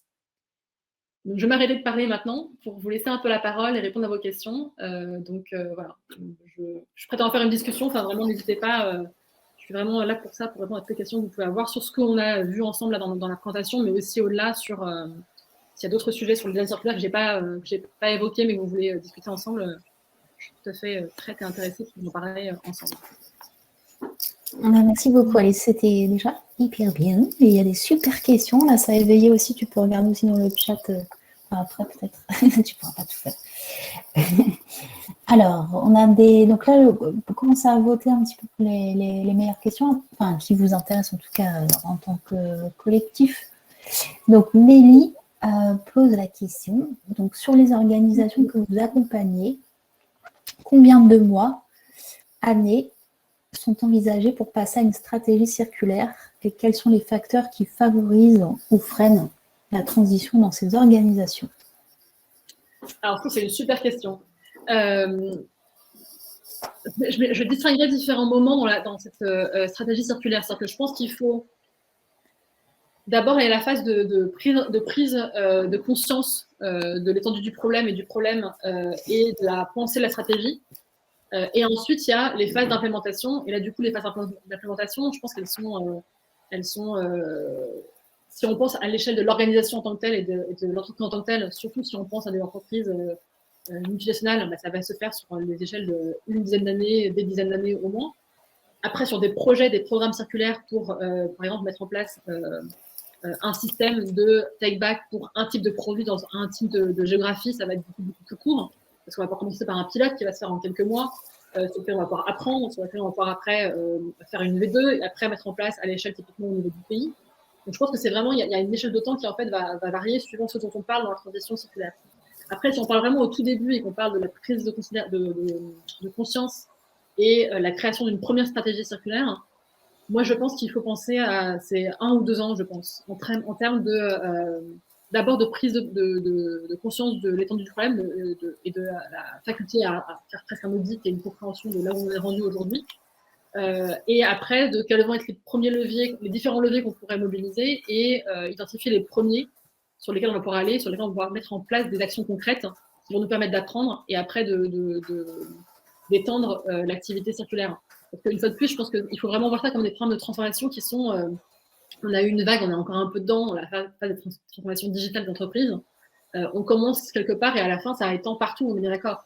Et la transformation circulaire, c'est pareil, on va commencer quelque part, on va lancer quelques pilotes qu'il faut bien penser pour qu'ils soient mesurables, enfin, comme on imagine quand on a fait du design et des sprints de design notamment. On mettre en place des pilotes sur un scope précis, avec des KPI précis à mesurer, des pourcentages précis à en tenir, pour pouvoir après les étendre. Donc, il y a vraiment une phase comme ça d'accompagnement. Ce que j'ai pas nommé dans les différentes activités de la Fondation, et qui peut être hyper intéressant d'ailleurs pour la phase de transition et pour ta question, Ménie, c'est que on a mis en place, on a lancé il y a maintenant 2 ans quasiment un outil qui s'appelle Circulytics, pareil, qu'on peut trouver en ligne avec plein d'explications en ligne sur le site, qui est vraiment un outil, là, un KPI, qui permet de mesurer la circularité d'une entreprise au niveau de l'organisation. Donc, c'est vraiment l'objectif, c'est de mesurer à quel point une entreprise est circulaire à l'instant T, aujourd'hui, ou ne l'est pas, et quels sont les gaps à remplir pour pouvoir devenir circulaire à terme. L'objectif évidemment étant que si une entreprise utilise Circulytics aujourd'hui, dans 1 an, elle aura un score, qui est un score quand on utilise cet outil-là, un score meilleur demain, après, dans 1 an, dans 2 ans, etc., parce que l'outil s'est amélioré. Et l'outil, ce qu'il fait, c'est qu'il mesure 2 choses. Il mesure d'abord les entrants et les sortants d'entreprise en termes de matériaux et de produits pour pouvoir mesurer vraiment la circularité de l'entreprise. Mais il mesure aussi d'un point de vue stratégique, d'un point de vue organisationnel, à quel point l'entreprise est préparée et j'ai envie de dire, est solide dans la façon dont elle a pensé sa transition. Est-ce qu'elle a vraiment une stratégie énoncée, claire, avec des objectifs clairs, mesurables, qui est partagée avec non seulement les leaderships, mais aussi avec leurs employés, pour que tout le monde ait le même objectif en tête. Avec du coup la formation qui va avec, parce qu'on ne fait pas une transition, une transformation d'entreprise sans une fois de plus mettre des moyens de formation pour les employés pour qu'ils puissent faire partie de cette transition de façon pleine et entière. Donc Circulytics, c'est un bon outil, je trouve, pour pouvoir justement aider l'entreprise à faire l'état des lieux de là où elles en sont rendues aujourd'hui et de là où elles veulent aller demain. Et du coup, la dernière partie de ta question, que sont les facteurs qui favorisent et très la transition de ces organisations, je pense que une fois de plus, le leadership et l'engagement du leadership est vraiment clé. Parce que il va falloir des moyens et des ressources pour pouvoir entraîner la transition. Et si le leadership n'est pas complètement convaincu de ça, ça va être très compliqué de les évoquer et d'avoir une vraie vision d'entreprise avec un vrai objectif commun vers lequel tout le monde derrière peut tendre. Je trouve l'exemple de Philips, il le démontre très bien parce que le fait d'avoir énoncé publiquement un KPI business et circulaire, qui soit vraiment les deux, ça a permis publiquement de se positionner, mais ça a aussi permis, de façon interne, à ce que tout le monde soit presque obligé de s'aligner là-dessus. Parce qu'à partir du moment où il y a un KPI, il y a un objectif public qui a été donné, tout le monde derrière doit s'aligner pour pouvoir le démontrer et l'implémenter, en fait. Voilà, j'espère que j'ai répondu à la question. Ouais, c'est bien, en plus tu as répondu à d'autres questions. Parfait. Du coup, il y a pas mal d'échanges dans le chat, c'est cool. Alors, oui, donc tu parlais... alors, Mélie, encore, quel succès. Donc, avez-vous des exemples de métriques permettant de mesurer la transition circulaire? Donc là, du coup, tu nous as parlé d'un outil, mais je ne sais pas si tu en as sous le coude. Alors, je vais essayer juste de vous envoyer dans le chat le lien du coup vers Cyclotique, là où c'est dans la ressource de la fondation. Pour nous, c'est vraiment, en fait, on a créé cet outil-là parce que justement, la question qu'il pose a été une question qui nous était très souvent posée par beaucoup de nos partenaires et qui était, on avait identifié ça comme quelque chose qui manquait, en fait, ça n'existait pas ailleurs. Et donc, du coup, on l'a créé nous-mêmes pour pouvoir répondre à ce besoin-là. Donc là, je le mets dans le chat, le lien pour que vous puissiez y accéder et fouiller un peu cet outil-là. Donc, c'est vraiment, et Circulytics, c'est une plateforme, donc ça se présente sous une forme de questionnaire extrêmement complet, donc il faut quand même, voilà, ça demande un peu de travail d'un point de vue de l'entreprise pour pouvoir récolter les datas nécessaires pour pouvoir utiliser Circulytics. Mais c'est l'objectif parce qu'il y a besoin un des premiers d'ailleurs constats souvent de l'entreprise qui l'utilise, c'est de dire, en fait, on n'est pas équipé en termes de remontée de données pour savoir si on est circulaire ou pas. Ce qui déjà montre un gap hyper important et quelque chose qui est déjà adressé, parce que ce qu'on ne mesure pas, on ne peut pas le transformer. En tout cas, moi, c'est une conviction que je laisse, on ne peut pas mesurer, on ne peut pas transformer ce qu'on ne mesure pas et c'est sur quoi on n'est pas d'objectif. Circulytics en elle-même, la plateforme, elle est complètement gratuite et ouverte à tout le monde. Donc, n'importe quelle entreprise aujourd'hui ou n'importe quelle personne peut s'inscrire dessus, l'utiliser et après, à la fin, obtenir un score pour avoir la mesure de la circularité de son entreprise à l'instant T. Du coup, je rebondirais bien sur encore une question de Mélie, mais qui se recoupe avec Axel. Donc évidemment, mais ça c'est toujours les questions importantes, mais quels conseils et méthodologies pour faire collaborer des équipes business et design pour inventer de nouveaux modèles économiques, de nouveaux modèles serviciels produits en interne, qui se lient du coup avec les arguments, quoi, enfin les méthodologies et arguments. Alors, c'est encore une très très bonne question. Et pour avoir travaillé, on parlait de Mélanie au tout début, là, qui nous a présenté et qui va permis de venir aujourd'hui nous voir, qui était à l'époque chez Fior. Moi, j'étais chez Accenture, donc Accenture Conseil, même si moi, j'ai aussi fait un master en design, donc j'avais un petit vernis design. Elle, Fior designer, et du coup, on a toutes les deux vécu de l'intérieur cette collaboration parfois chaotique et compliquée entre des équipes plus business, là, dans le conseil, et des équipes plus design. Et je pense que c'est le fait partout, le cas partout, mais aussi effectivement pour le design circulaire. Les outils auxquels j'ai montrés pour les workshops notamment, ils sont pensés normalement pour que n'importe qui puisse y participer et justement pour faire venir. Moi, le conseil que je donne, c'est que ces workshops, si vous utilisez les outils de la Fondation, mais peut-être d'autres aussi d'ailleurs en ligne à utiliser, c'est de ne surtout pas faire un workshop de design circulaire sur un produit ou un projet que vous voulez lancer avec que des designers ou que des gens d'une même équipe. Il faut absolument faire ces workshops-là et ces réflexions-là avec des équipes pluridisciplinaires dès le début, qui vont du coup faire intervenir des voix parfois difficiles et qui vont rendre la discussion d'autant plus parfois challengeante avec des débats, etc. Mais si on n'a pas ces débats-là au début, ils vont forcément émerger à la fin, donc c'est une façon de cacher le problème et ils peuvent très vite dérailler le projet après. Donc autant les avoir anticipés et les avoir intégrés dès le début. Ce que je peux vous dire, c'est que typiquement à la Fondation, on a mené au début de l'année des pilotes de sprint. On a redesigné nous-mêmes en étant accompagnés par IDEO et par un consultant, un designer de sprint, pour pouvoir faire des sprints de design circulaire. Donc on est encore en train de tester cette méthodologie et nous-mêmes on prêche, on fait ce qu'on prêche. Donc on a testé une première version, on est en train de la revoir et un peu de l'affiner pour pouvoir la proposer plus largement. Mais les conditions de participation qu'on a mises pour nos partenaires qui ont rejoint ces sprints-là, c'était justement d'avoir des équipes pluridisciplinaires pour pouvoir s'assurer d'avoir cette collaboration dès le début.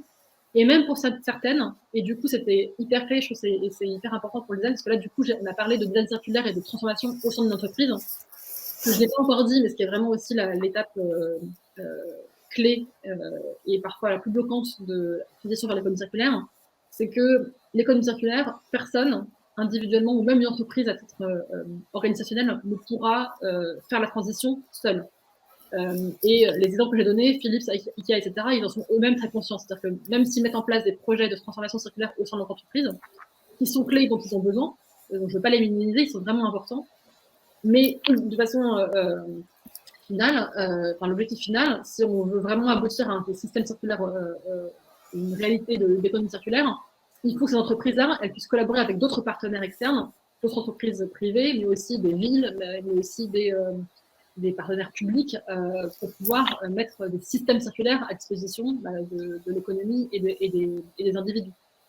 Et ça, c'est la partie la plus complexe de la transformation, parce que autant transformer une organisation en interne, c'est déjà compliqué, et on l'a déjà fait, on a eu des transformations digitales, etc., qu'on oublie, donc il y a déjà des apprentissages qu'on peut utiliser pour transformer de façon circulaire son entreprise.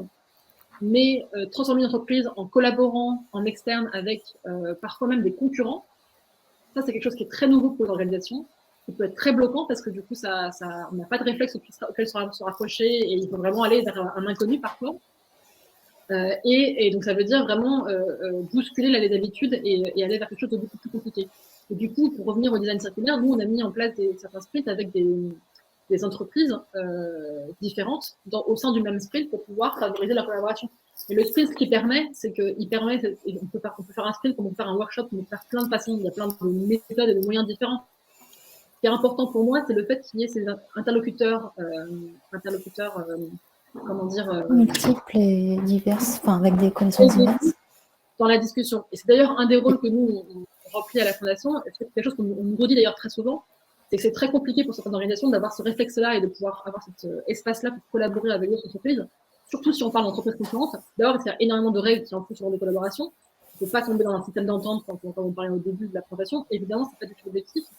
Néanmoins, on a besoin de pouvoir dialoguer et de pouvoir collaborer sur un sujet. Et du coup, nous, ce qu'on essaie au mieux de permettre, c'est cet environnement de collaboration avec des garde-fous pour permettre à ces interlocuteurs-là hyper clés, mais aussi hyper différents, de parler ensemble. Mais du coup, je pense que la question que les gens se posent, c'est quels sont les arguments, tu vois, que vous allez... parce que c'est ça qui est compliqué, c'est de réunir les bonnes personnes au bon moment, réfléchir à ces projets déjà où on n'a pas encore, tu vois, le retour sur investissement super clair. Donc, comment vous approchez, comment ça se passe?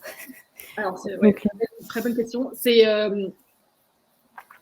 Pour moi, il n'y a pas de réponse unique à cette question. C'est-à-dire que, typiquement, je parlais des partenaires avec qui je travaille. Moi, je travaille au quotidien avec des entreprises qui sont aussi différentes que Ikea, Philips, DS Smith.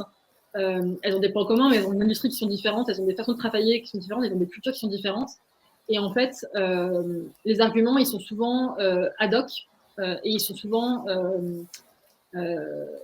spécifiques à l'entreprise et au moment dans lequel elle est. C'est-à-dire qu'il y a différentes choses. Il y a l'industrie et le moment dans lequel leur industrie se trouve. Il y a leur maturité sur l'économie circulaire. Il y en a qui sont déjà plus matures, donc on peut avoir des discussions beaucoup plus sophistiquées, d'autres qui parlent beaucoup moins. Et donc forcément, il faut adapter son ambition et son vocabulaire et ses objectifs à ce niveau de maturité. Et il y a aussi, parfois, et moi je trouve que c'est souvent le plus efficace, il faut être tactique et opportuniste. Parce qu'il y a la stratégie et enfin, plus, il faut embarquer les leaders dans ce genre de discussion et on le fait à la Fondation. Mais les projets ensuite qui se mettent en place, c'est souvent des projets qui sont identifiés de façon hyper opportuniste parce qu'il y a 3 personnes qui ont une motivation énorme à l'instant T, donc il faut absolument vraiment la capacité, enfin pas la capacité, c'est l'inverse, mais la mobiliser et la mettre au service de ce projet circulaire. Parce qu'il y a un besoin, il y a un élément disruptif, une business fonction, un produit ou un product range à un moment donné qui fait que l'innovation va être nécessaire et donc du coup on va se greffer là-dessus. Il faut vraiment être à l'affût de toutes les opportunités possibles et essayer comment dire, c'est comme du surf, quoi. Moi je suis pas surfeuse, donc je dis ça extrêmement là, opportuniste, mais c'est vraiment prendre la vague du changement et l'énergie du changement au moment où on en a besoin. Je vais prendre un exemple, je vais pas donner je vais pas citer de nom, mais typiquement là j'ai un exemple en tête, un de nos partenaires. Quand ils ont signé pour devenir partenaire de la Fondation, un des leaders dans son périmètre donné n'était pas forcément identifié comme un ambassadeur de l'économie circulaire, voire plutôt l'inverse. C'était plutôt quelqu'un qui avait une voix disruptive qui n'était pas évidente, avec qui le dialogue n'était pas évident. Et en fait, mais c'était quelqu'un de curieux. Ça, c'est quand même déjà important et déjà toujours quelque chose de positif. Et à qui on a proposé, avec la Fondation, on a des systèmes de formation. Typiquement, on a une masterclass avec un master avec l'université d'Exeter sur l'économie circulaire très précisément en, je sais plus, moi je l'ai fait en 8 semaines, je crois. Donc, assez intensif, ça demande beaucoup d'investissement, mais voilà, au bout d'une semaine, on a vraiment des connaissances très précises et très ciblées sur l'économie circulaire et dans un environnement industriel aussi, enfin sur des connaissances très précises de comment implémenter des projets circulaires. Et il a été game, j'ai envie de dire, et il a décidé parce qu'il était voilà un peu pas très convaincu, mais il voulait pas bloquer pour bloquer, il était quand même curieux. Il a dit ok, je vais faire le master, mais en étant masterclass, mais en étant très quand même un peu dubitatif. Et en fait, il a été tellement convaincu. Aujourd'hui, c'est une de nos voix les plus portantes sur le sujet de l'économie circulaire dans son entreprise. Il a permis d'ouvrir les voies sur un certain nombre de projets concrets qui sont en train de se faire. Et il nous permet même aujourd'hui, avec sa voix, d'embarquer dans le chemin d'autres leaders de son niveau parce qu'il nous permet d'avoir des arguments qui nous apportent dans nos discussions. Donc, faut pas hésiter, faut pas aussi ignorer l'aspect humain, je pense, des choses. Et le dernier point que je mettrai sur l'aspect humain, que je trouve toujours hyper parlant aussi, notamment quand on parle à des générations un peu plus âgées que les nôtres, qui sont notamment des décisionnaires, etc., c'est que ce sont aussi des hommes et des femmes dans leur quotidien, et en fait, ils ont, même si d'un point de vue business ou dans leur rôle de business, ils n'ont pas toujours complètement appréhendé ce sujet-là, souvent dans leur rôle plus personnel, plus individuel, c'est des questions quand même qu'ils se posent, et aussi souvent, ils ont des enfants et des adolescents à la maison, qui leur posent aussi beaucoup de questions et qui aussi permettent, je trouve, de faire avancer le sujet parce qu'en fait, il y a des générations qui viennent qui sont très convaincues et très disruptives dans le meilleur sens de ce terme-là. Il ne faut pas hésiter aussi à s'appuyer sur que, voilà, une personne individuelle dans notre travail, elle n'est jamais que cette personne-là. Elle a aussi ces multiples facettes de leur personnalité et de leur vie. Il ne faut pas hésiter à faire le lien avec tout ça. Dis papa, c'est quoi cette bouteille de lait? Voilà. Et bien écoute, donc il y a beaucoup de bonnes questions là. Donc Rémi en a posé pas mal, donc je vais en prendre quand même une. Donc notamment, donc existe-t-il, donc Rémi Bourganel, existe-t-il une échelle de circularité dans les projets? Comment? Alors, il n'existe pas d'échelle, enfin, la seule échelle à laquelle je pense, c'est Circulytics qui l'apporte avec ses notes. Ça fonctionne comme les universités américaines. C'est pas de notes sur 20, c'est des notes A, B, C, etc. Qui permettent de donner une échelle et une note de circularité une fois plus à l'organisation. Donc, c'est du point de vue organisation et pas du point de vue produit, etc. C'est pas la même échelle. Donc là, c'est vraiment une échelle de circularité pour l'organisation avec ce système de notes. Et en fonction de la façon dont on s'en sort et de la façon dont on a mis en place, on va être plus ou moins bon sur cette échelle. En revanche, sur les projets et les programmes circulaires, il n'y a pas vraiment d'échelle. En revanche, le meilleur réflexe que moi je peux vous donner, en tout cas que j'ai observé moi quand je suis arrivée à la fondation et que maintenant j'ai pris à mon compte, c'est de toujours se référer à ces 3 principes que j'ai énoncés au début de la fondation. D'éliminer les déchets et la pollution, de garder en circulation les produits et les services à leur plus haut niveau de qualité le plus longtemps possible et de régénérer la nature. Parce qu'en fait, ça paraît tout simple, mais en fait, on se rend compte que, effectivement, quand on brainstorm, quand on parle de projet, etc., très vite, du coup, il y a des idées qui émergent, qui paraissent être des super idées, qui parfois se révèlent être super fausses bonnes idées. Et ça, il y a d'abord quand les explorants qu'on peut l'identifier. Mais en fait, à partir du moment où on revient à chaque fois à ces 3 principes-là, et ben en fait, on les élimine et on les identifie très rapidement. Et donc c'est vrai que ces 3 principes-là, ils sont vraiment, effectivement comme une bible et on y réfère tout le temps et on les utilise tout le temps. Et en fait, pour moi, c'est les meilleurs garants de s'assurer la circularité des projets et la réelle vertu des projets dans lesquels vertu, c'est un terme un peu religieux, un peu moral, mais que j'utilise, mais bref, du réel impact positif des projets dans lesquels on s'engage. Et je trouve que c'est d'autant plus important que c'est une discussion que j'ai eue récemment avec Joe Hales, qui s'occupe du design chez nous, et d'autres designers, des partenaires avec qui on travaille, où on parlait de la notion de circular-ish, donc être circulaire après. Parce qu'en fait, évidemment, ce qui est hyper compliqué quand on se lance là-dedans, c'est d'avoir la bonne boussole, effectivement, d'aller dans la bonne direction et on a toujours envie de se rassurer d'aller dans la bonne direction, mais quand on crée un nouveau monde possible, du coup, la boussole, elle s'invente en même temps que les nouvelles solutions, donc c'est parfois difficile et c'est parfois un peu, voilà, on est un peu perdu, il y a des moments où on se sent perdu, on se sent seul, etc. Et ça, c'est normal. Donc, en tant que designer, je pense qu'on le sait, mais c'est bien de le rappeler. On peut être perdu dans ces projets-là et c'est des phases par lesquelles on va tous passer. d'abord, vous n'êtes pas seul. Déjà, je ne sais pas combien dans ce call là aujourd'hui, et la communauté qu'on a mis nous aussi, il y a des communautés, une communauté Circular Design d'ailleurs sur LinkedIn qu'on anime à la Fondation, qu'il ne faut pas hésiter à se connecter. Du coup, on se sent moins seul déjà de voir qu'on n'est pas tout seul dans ce combat-là. Mais ensuite, de pouvoir se référer à ces grands principes, ça permet quand même de revenir toujours à des choses qui sont extrêmement fondamentales et qui nous permettent d'avancer dans la bonne direction.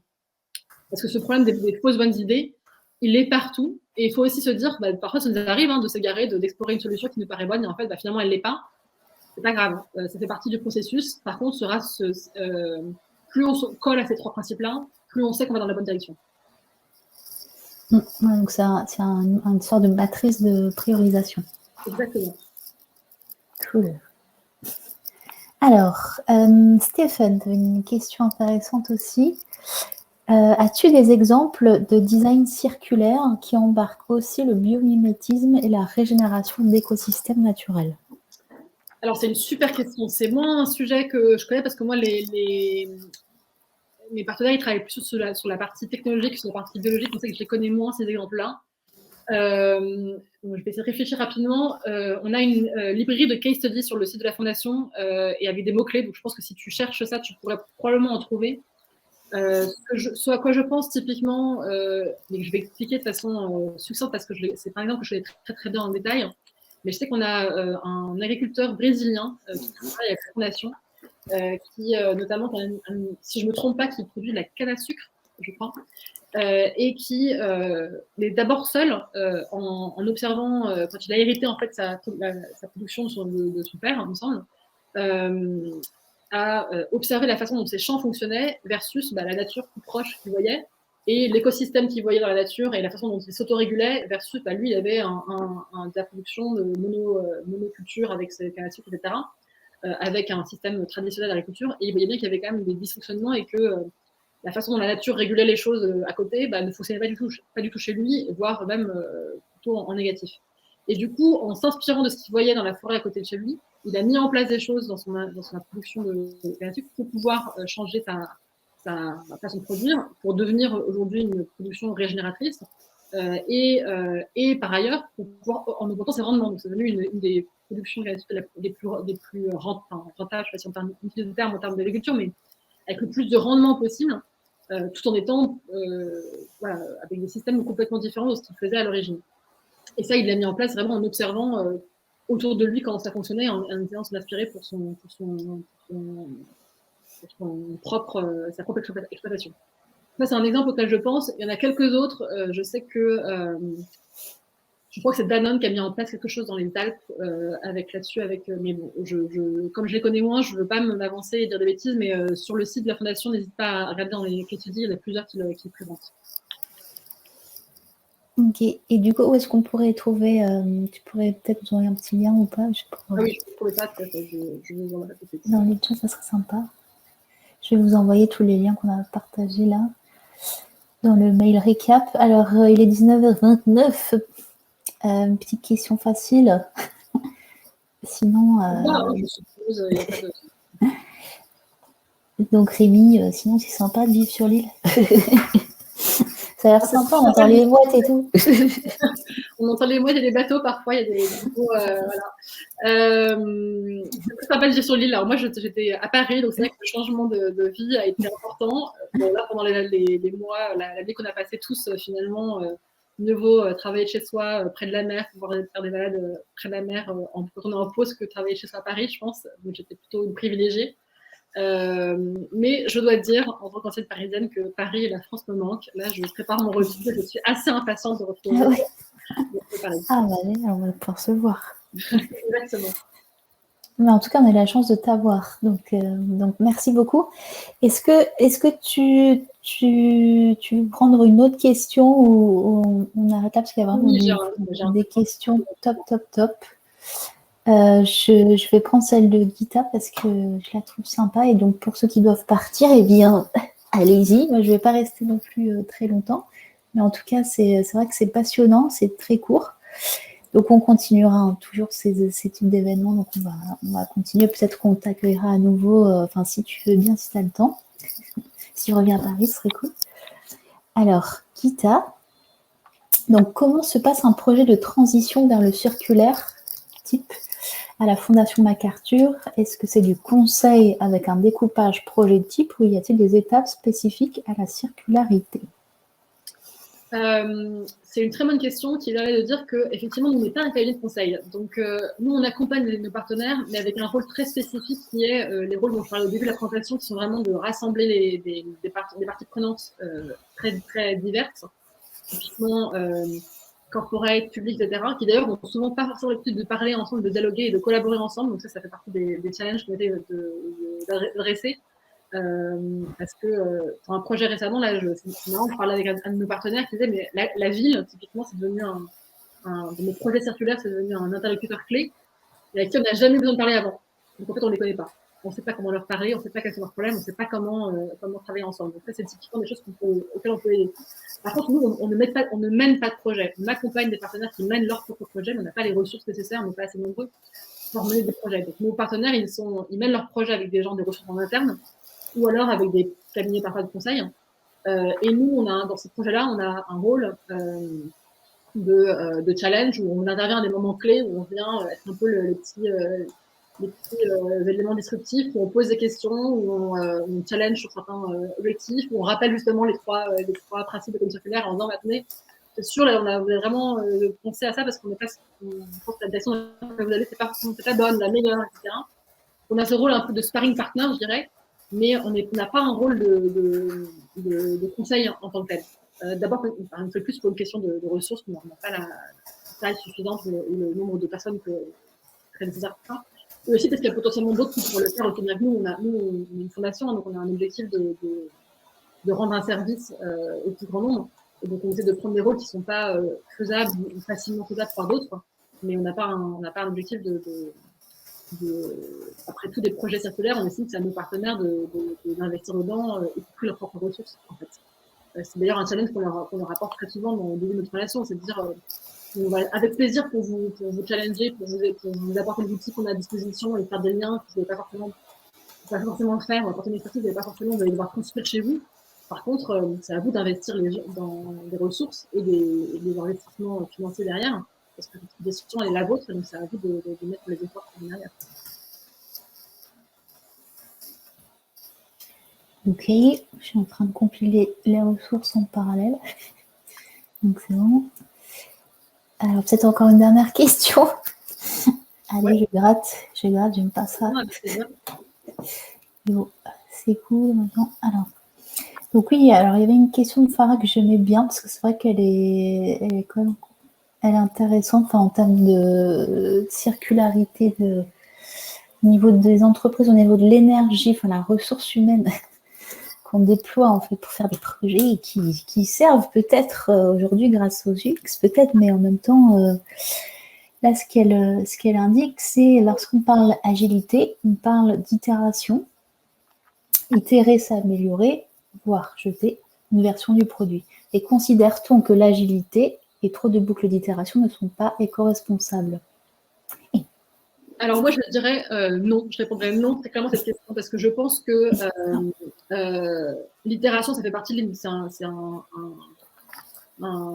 mécanisme nécessaire à l'innovation et on ne peut pas, sur l'économie circulaire, on est forcé d'innover parce que de toute façon, ça n'existe pas aujourd'hui, donc il faut bien la trouver, la mettre en place. Et donc en fait, je pense que le côté éco-responsable ou pas, circulaire ou pas, il se détermine par l'objectif, l'ambition qu'on se met derrière le projet et ce vers quoi on tend.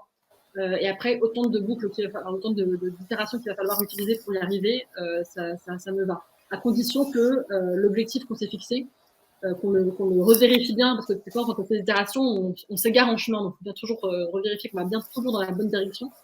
Et que cette direction-là, peut-être qu'elle peut changer parce qu'on aura appris des choses qui vont nous prendre conscience qu'il faut changer la direction, mais que cette direction-là, elle va toujours dans une direction circulaire. D'où le fait de vérifier qu'elle est en adéquation avec le principe que je rappelais. À partir du moment où on a vérifié ça, pour moi, il n'y a pas un nombre d'itérations minimum à requérir ou maximum à requérir. Voilà, faut juste s'assurer qu'on est dans la bonne direction. Comme j'ai regardé quelques questions, j'en ai vu quelques-unes qui m'intéressent, auxquelles j'ai envie de répondre. Ah bah vas-y. Je peux pas intervenir là-dessus parce que j'ai vu une question de Florie Raymond qui dit avez-vous un exemple d'entreprise de services pure, banque par exemple, qui travaille là-dessus? Et oui, on a une banque, donc j'en profite pour les nommer. parce que c'est hyper important. On a commencé à travailler avec les corporates qui mettent en place ces genres de projets circulaires, mais évidemment, la transition, elle se finance. Et donc, du coup, il faut engager les partenaires financiers. Donc ça, c'est un des travaux qu'on mène depuis pas très longtemps, depuis près de 2 ans à la Fondation. On a une équipe finance qui travaille dessus, on a publié un rapport sur la finance, et donc qui justement essaie au maximum d'engager ce secteur-là parce qu'il est extrêmement clé, et si on n'embarque pas avec nous, on va être très très vite coincé. Et en parallèle, on a une banque qui s'appelle Intesa San Paolo, qui est une banque italienne, qui est engagée depuis maintenant 3 ans avec la Fondation, comme partenaire de la Fondation, et qui, eux, ont dédié un certain nombre de leurs fonds pour des emprunts pour des entreprises qui ont des projets circulaires. Voilà, donc ils ont mis en place un certain nombre de critères en interne. C'est quoi un projet circulaire qui permet pour eux de mesurer un projet circulaire sur lequel la banque aura envie d'investir avec des facilités particulières. Et ça, c'est une fois plus très important parce qu'effectivement, les entreprises, notamment les PME, qui ont envie de s'engager dans la transition, elles vont devoir le financer, et ces modèles économiques qui sont encore à trouver, le modèle économique n'est pas forcément évident, avec une rentabilité évidente, court-termiste, et j'ai vu ça aussi dans les commentaires quelque part. Ce sera forcément moins évident à démontrer qu'un projet linéaire déjà fait et refait et qu'on le fait avec une légitimité. Et donc, du coup, avoir des partenaires financiers qui sont engagés, qui sont prêts à répondre à cette demande-là, c'est extrêmement clé, donc je voulais le souligner. Et ça rejoint un peu une question que j'ai vu de Stéphane Demange pour convaincre un CEO pour adopter l'économie circulaire dans son modèle, ses produits et ses services, quel est le meilleur argument pour ses obligations de pression vis-à-vis de ses actionnaires. Je pense que le fait que le monde financier s'engage dans cette transition, déjà est un argument. Parce qu'en fait, alors déjà souvent dans mes interactions que j'ai, souvent on me dit en fait c'est aussi les actionnaires de plus en plus posent ces questions-là. Et donc en fait les PDG, soit ils y viennent d'eux-mêmes, soit ils y viennent parce que leurs actionnaires leur posent la question. Donc en fait c'est déjà à double direction, j'ai envie de dire, ça va dans les deux sens. Et tous les actionnaires ne sont pas en retard là-dessus, voire certains sont plutôt en avance. C'est déjà plutôt une bonne chose parce qu'on les remercie, il faut bien qu'ils soient là aussi pour poser ces questions-là. Et de plus en plus, les PDG ont comme le changement climatique est identifié comme un risque, les actionnaires ils sont là aussi pour mesurer le risque auquel l'entreprise fait face et sa capacité à y répondre. Du coup, les PDG sont déjà face à ce genre de questions et parfois se trouvent assez démunis justement par rapport à ces questions-là. Et c'est là où on peut leur dire que du coup, l'économie circulaire peut leur permettre de répondre à ces questions-là et de s'engager dans des projets qui vont leur permettre de participer et de se prémunir contre ces questions. Si ce n'est pas encore le cas et que on parle d'actionnaires entre guillemets un peu plus classique ou voire faciliste, je me fais des commentaires, parce qu'effectivement il y a une politique du court-termisme avec parfois qui est une pression court-termiste qui est importante et qui va à l'encontre de nos projets. Je pense qu'un des points à soulever, c'est que, et ça c'est le cas pour toutes les transitions, si on ne s'adapte pas au monde dans lequel le monde de demain, on va mourir. Enfin, ça c'est le cas pour l'espèce humaine comme c'est le cas pour une entreprise. Ça paraît extrêmement violent quand je le dis comme ça, mais c'est quand même assez vrai. Des exemples d'entreprises qui ont chuté, qui étaient too big to fail, mais qui en fait ont quand même chuté dans les dernières années, on en a quand même beaucoup. On a tous vécu la crise de 2008, etc. Donc, les exemples, ils sont nombreux. Et en fait, le monde de demain, il y a un monde dans lequel le consommateur, le gestionnaire, les États réglementaires auront ces questions-là en tête et les ont déjà, et sont déjà en train d'implémenter déjà en train de faire une demande différente pour les consommateurs, sont déjà en train de mettre en place des réglementations différentes qui font que les entreprises vont devoir s'adapter, etc. Et donc, du coup, je dirais qu'il faut faire appel à ce principe très humain qui est un principe de survie. Les entreprises, c'est des êtres vivants aussi, hein, c'est des êtres qui se créent, qui vivent, qui grandissent, qui meurent, parfois. Et donc, si on veut éviter que son entreprise meure, il faut absolument être au-devant de ces changements-là. Et comment être au-devant de ces changements-là? C'est en adoptant ces stratégies circulaires. Et je pense que ça, c'est un argument qui est extrêmement fort et qui fonctionne souvent, enfin, en tout cas dans les discussions que moi je peux avoir, qui fonctionne bien et les PDG ou autres ils sont pas naïfs là-dessus, loin de là. Hein, c'est des gens qui sont souvent très forts au conscience de ça. Et les PDG et d'autres d'ailleurs, parce que je le souligne, mais un peu plus sans citer de nom. Moi, j'ai été très frappée quand j'ai rejoint la fondation au tout début. Une des premières réunions que j'ai fait avec un de nos partenaires, C'était une discussion avec une vingtaine de personnes à des postes différents, certains qui étaient dans le leadership, d'autres non, sur leur ambition circulaire, etc. Et il y a une des personnes autour de la table qui n'était pas un leader, mais qui parlait devant ses leaders, devant ses managers, qui a dit très clairement: moi, je suis très consciente du fait que si on ne change pas et si on ne prend pas ça en marche, dans 3-5 ans, notre entreprise aura disparu parce que la demande a changé, parce que tout ce qu'on vient de dire. Et du coup, ça met mon métier à moi, mon emploi à moi, sur la ligne. Il peut être aussi en danger à un moment donné. Et donc, je veux qu'on y aille, parce que j'y ai aussi un intérêt, moi, en tant qu'employé, extrêmement clair, parce que demain, j'estime que l'entreprise, si elle ne va pas faire ce genre de transformation, va être en danger. Et donc, du coup, derrière, mon emploi est menacé. Et donc ça, je pense que moi, ça m'a vraiment marqué, parce que c'était vraiment très, très personnel, très... la personne ne plaisantait pas quand elle disait ça, et je comprends pourquoi. Et du coup, ça met tout de suite l'ambition au bon niveau, quoi. Ouais, ça c'est la tactique. Ouais, tu vas mourir si tu t'adaptes pas. Voilà. Et ouais. Après, moi, Ça calme. là, c'est la partie un peu dramatique de l'argument. Moi, j'essaie toujours aussi un peu le balancer, parce que l'objectif, c'est pas de... Voilà, ce que je trouve super avec l'économie circulaire, et c'est la raison pour laquelle moi, j'y suis allée naturellement et qui m'intéressait, et qu'après, j'ai rejoint la fondation, c'est qu'on est aussi, très... on vit dans un contexte qui est très anxiogène, avec plein de choses qui sont anxiogènes dans notre vie aujourd'hui, mais aussi ce réchauffement climatique qui rajoute une couche d'anxiété, et qui du coup parfois peut aussi paralyser. Ça peut avoir l'effet inverse, ça peut avoir un effet paralysant en disant mais c'est tellement gros, c'est tellement problématique, c'est tellement voilà, que moi tout seul je pourrais rien faire, et qu'en de toute façon rien ne va, donc du coup autant mettre ma tête dans le sac pour penser à autre chose. Et en fait, ce que je trouve vraiment bien avec l'économie circulaire, c'est que ça donne un framework et des ressources pour justement aller vers une solution. C'est une solution, il y a des solutions. Il ne faut pas se dire que tout n'est que problème et qu'on ne va pas y arriver. Au contraire, il y a des solutions à mettre en place et à imaginer. C'est ça qui est vraiment qui est dynamisant et qui donne envie, quoi. Et aussi, quand je t'écoute, je pense aussi que c'est aussi un métier. Tu parlais de tactique, de stratégie. C'est vrai que c'est toujours les problématiques des designers, c'est de savoir parler aux bonnes personnes. Et là, ce que je comprends, c'est aussi un métier, quoi. Enfin, en fait, c'est un métier à part entière de convaincre, de rentrer dans les équipes, dans les organisations, voir tous les impacts avec leurs partenaires. Et c'est peut-être certainement un rôle à part entière. C'est peut-être même pas au designer, en fait, parce qu'en fait, on est déjà partie prenante quelque part. Mais du coup, voilà, qu'il y ait vraiment un rôle comme le tien dans les entreprises, en fait, qui permettent d'articuler, en fait, tous ces métiers. Ouais, moi je pense que d'ailleurs c'est intéressant, on a de plus en plus de partenaires qui font appel à des gens qui sont spécialistes du change management, et qui ne sont pas forcément des spécialistes ou pas forcément un background sustainable ou circulaire, mais qui vont l'apprendre, qui sont prêts à le prendre en compte ou à faire appel à des experts, mais qui ont cette expertise-là de ça veut dire quoi changer pour l'entreprise, et donc du coup qui peuvent effectivement trouver les mots, les argumentaires, etc. Et ça, je pense que c'est effectivement un rôle clé.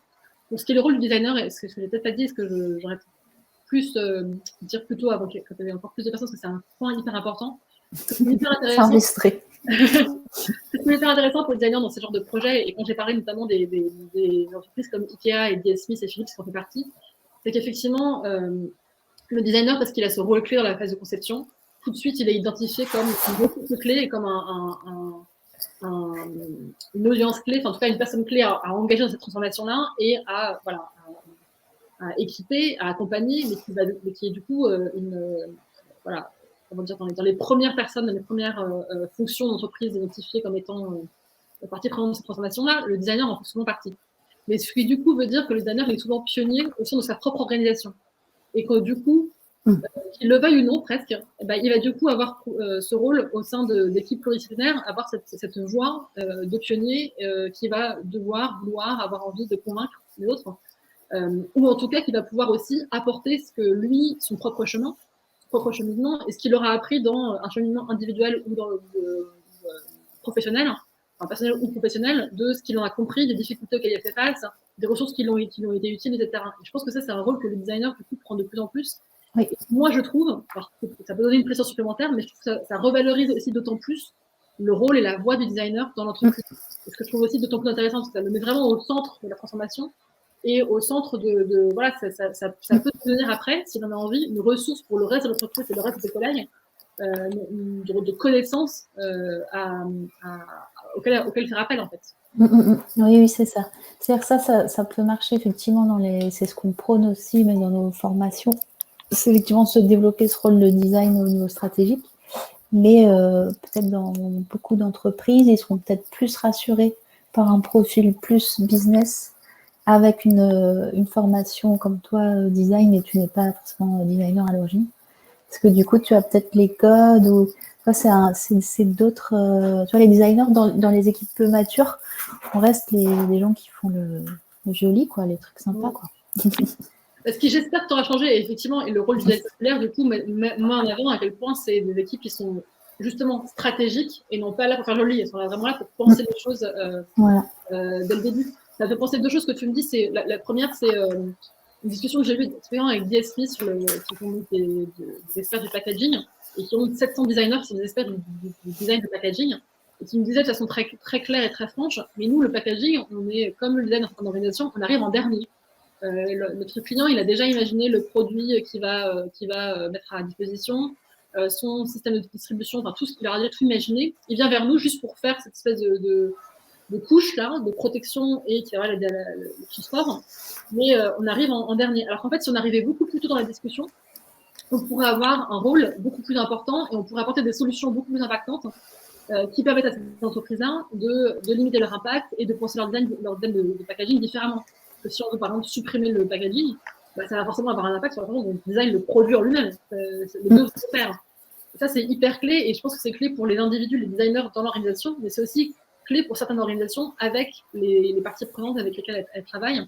Et ça ramène le côté hyper important de la transformation circulaire vers ce type de collaboration et de capacité à collaborer entre entreprises, entre parties prenantes, publiques, privées, etc., qui est un aspect clé et vraiment majeur à mobiliser. La deuxième chose, c'est que du coup, je me permets de faire un peu de pub parce qu'effectivement, je suis assez d'accord avec toi sur le côté du profil. Et moi, ce qui m'a permis, c'est le master que j'ai fait parce que j'ai un parcours, on en a pas parlé tout à l'heure, mais assez classique d'école de commerce. Après, j'ai fait du conseil dans une première entreprise moins classique qui m'a permis d'avoir des outils un peu moins classiques à ma disposition, qui était une cabinet de conseil Altaï qui travaillait beaucoup en Afrique, au Moyen-Orient, donc dans des contextes vraiment très très challengeants, donc ils m'ont apporté beaucoup là-dessus. Mais après, j'ai rejoint Accenture. Et du coup, quand j'ai rejoint Accenture, j'ai rencontré Fiand. Et là, je me suis dit, le design de service, ça me parle complètement. Et j'ai rentré chez moi dans ma façon de penser quand je les ai rencontrés. Mais je n'avais pas effectivement cette background-là avec moi. Donc, j'ai fait un master à l'ENSI, qui est l'école de la création industrielle, qui effectivement est un master qui a été pensé pour des gens, principalement pour des gens comme moi, qui ont ce background-là plutôt business, mais qui ont vu et qui valorisent, moi je suis designer super, c'est des gens avec qui j'ai beaucoup travaillé, donc qui valorisent la méthode de design, la façon de penser des designers, et qui du coup veulent mieux la comprendre pour mieux collaborer avec les designers et aussi potentiellement moi-même utiliser parfois des méthodes de designers à mon propre compte. Effectivement, le master qui s'appelle donc Innovation by Design, qui est à l'ENSI, l'école de la création industrielle. Bon, c'est un parmi d'autres. Je me dis que c'est celui que j'ai fait, donc forcément, voilà, loyauté, j'en parle d'eux, mais ça a été effectivement hyper utile. Et le fait de faire ça en parallèle d'un parcours professionnel, d'avoir déjà travaillé avant, je trouve que ça a été aussi super enrichissant parce que moi, en tout cas, c'est quelque chose que je me suis offert à moi-même, pouvoir m'inspirer et pouvoir un peu, aller vers des sujets qui m'intéressaient. Et d'ailleurs, pour l'anecdote, c'est en faisant mon mémoire de master sur l'économie circulaire que je suis arrivée à la formation. Donc, une fois, la boucle est bouclée et ça a été tout à fait bénéfique sur plein de plans. Bon, bah voilà, la boucle est bouclée, c'est génial. Quelle conclusion. Non, voilà. Bon, bah, c'est très bien. Bon, là, on n'est plus beaucoup, alors on va peut-être te raccrocher. Mais en tout cas, bon, c'est vrai que là, ça donnera envie de continuer la conversation, mais on le fera certainement. Bon, on fera peut-être un apéro spécial, même sur Cumo Space ou je sais pas quoi, pour que ça soit plus vivant et que les gens puissent parler et te poser des questions en direct. Et t'accaparer au bar virtuel. Dans la piscine virtuelle. Quand on retrouvera aussi des moments en présentiel pour aussi se retrouver au laptop avec vous. Yes. Bon, bah, écoutez, on vous soutient, vous le savez, on va y arriver. Là, tout le monde a le même message, donc ça, c'est rassurant, on va y arriver. Il faut qu'on soit nombreux, quoi. Exactement. Et là, du coup, c'est quand même rassurant de se dire que voilà, vous commencez à avoir les retours bénéfiques, mais vous êtes là depuis super longtemps, quoi. Donc, du coup, c'est normal que ça prenne un petit peu de temps. Donc, il faut suivre ce que fait la fondation. Et puis, je pense que dans toute la brochette là de personnes en ligne, je pense que vous allez commencer aussi à avoir des projets, vous en avez peut-être déjà. Donc, si ça vous intéresse, ceux qui ne sont pas encore sur le Slack, le laptop, dites-le moi par mail et je vous invite sur le groupe design systémique qui regroupe aussi le design circulaire. Du coup, c'est un peu le même. Forcément, c'est lié. Tout est bouclé, quoi. Alors, voilà. Exactement. Donc, faites-moi signe. Donc, je vous envoie toutes les ressources là par mail. Enfin, à la fin de l'événement, vous allez recevoir un mail avec plein de tous les liens qu'on a vus. Donc, voilà. Donc, suivez tous ces cours et puis à la rentrée, on va refaire un atelier encore plus avancé, encore plus évolué. Donc, avec l'équipe de Sylvie Domal et peut-être une formation donc, sur le sujet avec un projet concret. Parce qu'évidemment, c'est ça le truc. C'est vraiment appliqué. C'est facile de le comprendre quand on le met en pratique, c'est sûr. Voilà, bah écoutez, je vous remercie tous là d'être présents encore à cette heure-ci. Là, on a un petit peu fait de rallonge, je sais plus, mais on faisait beaucoup ça il y a un an. On a arrêté parce que c'est trop chiant de rester jusqu'à cette heure-ci devant la vidéo. Mais bon, là, c'était quand même unique. Donc, merci Alice et bonne petite balade. Il a l'air de faire beau encore chez toi, là. Absolument. Merci beaucoup parce que c'était vraiment un échange très riche. C'est que les questions et les commentaires, ça donne envie de continuer à rebondir. Donc merci à vous. Et en tout cas, ça a été un grand plaisir. Et merci Pauline de m'avoir invitée. Je t'en prie. Avec plaisir. Je t'en prie. Alors, à bientôt. Bonne soirée à tous. À très bientôt. Et circulez.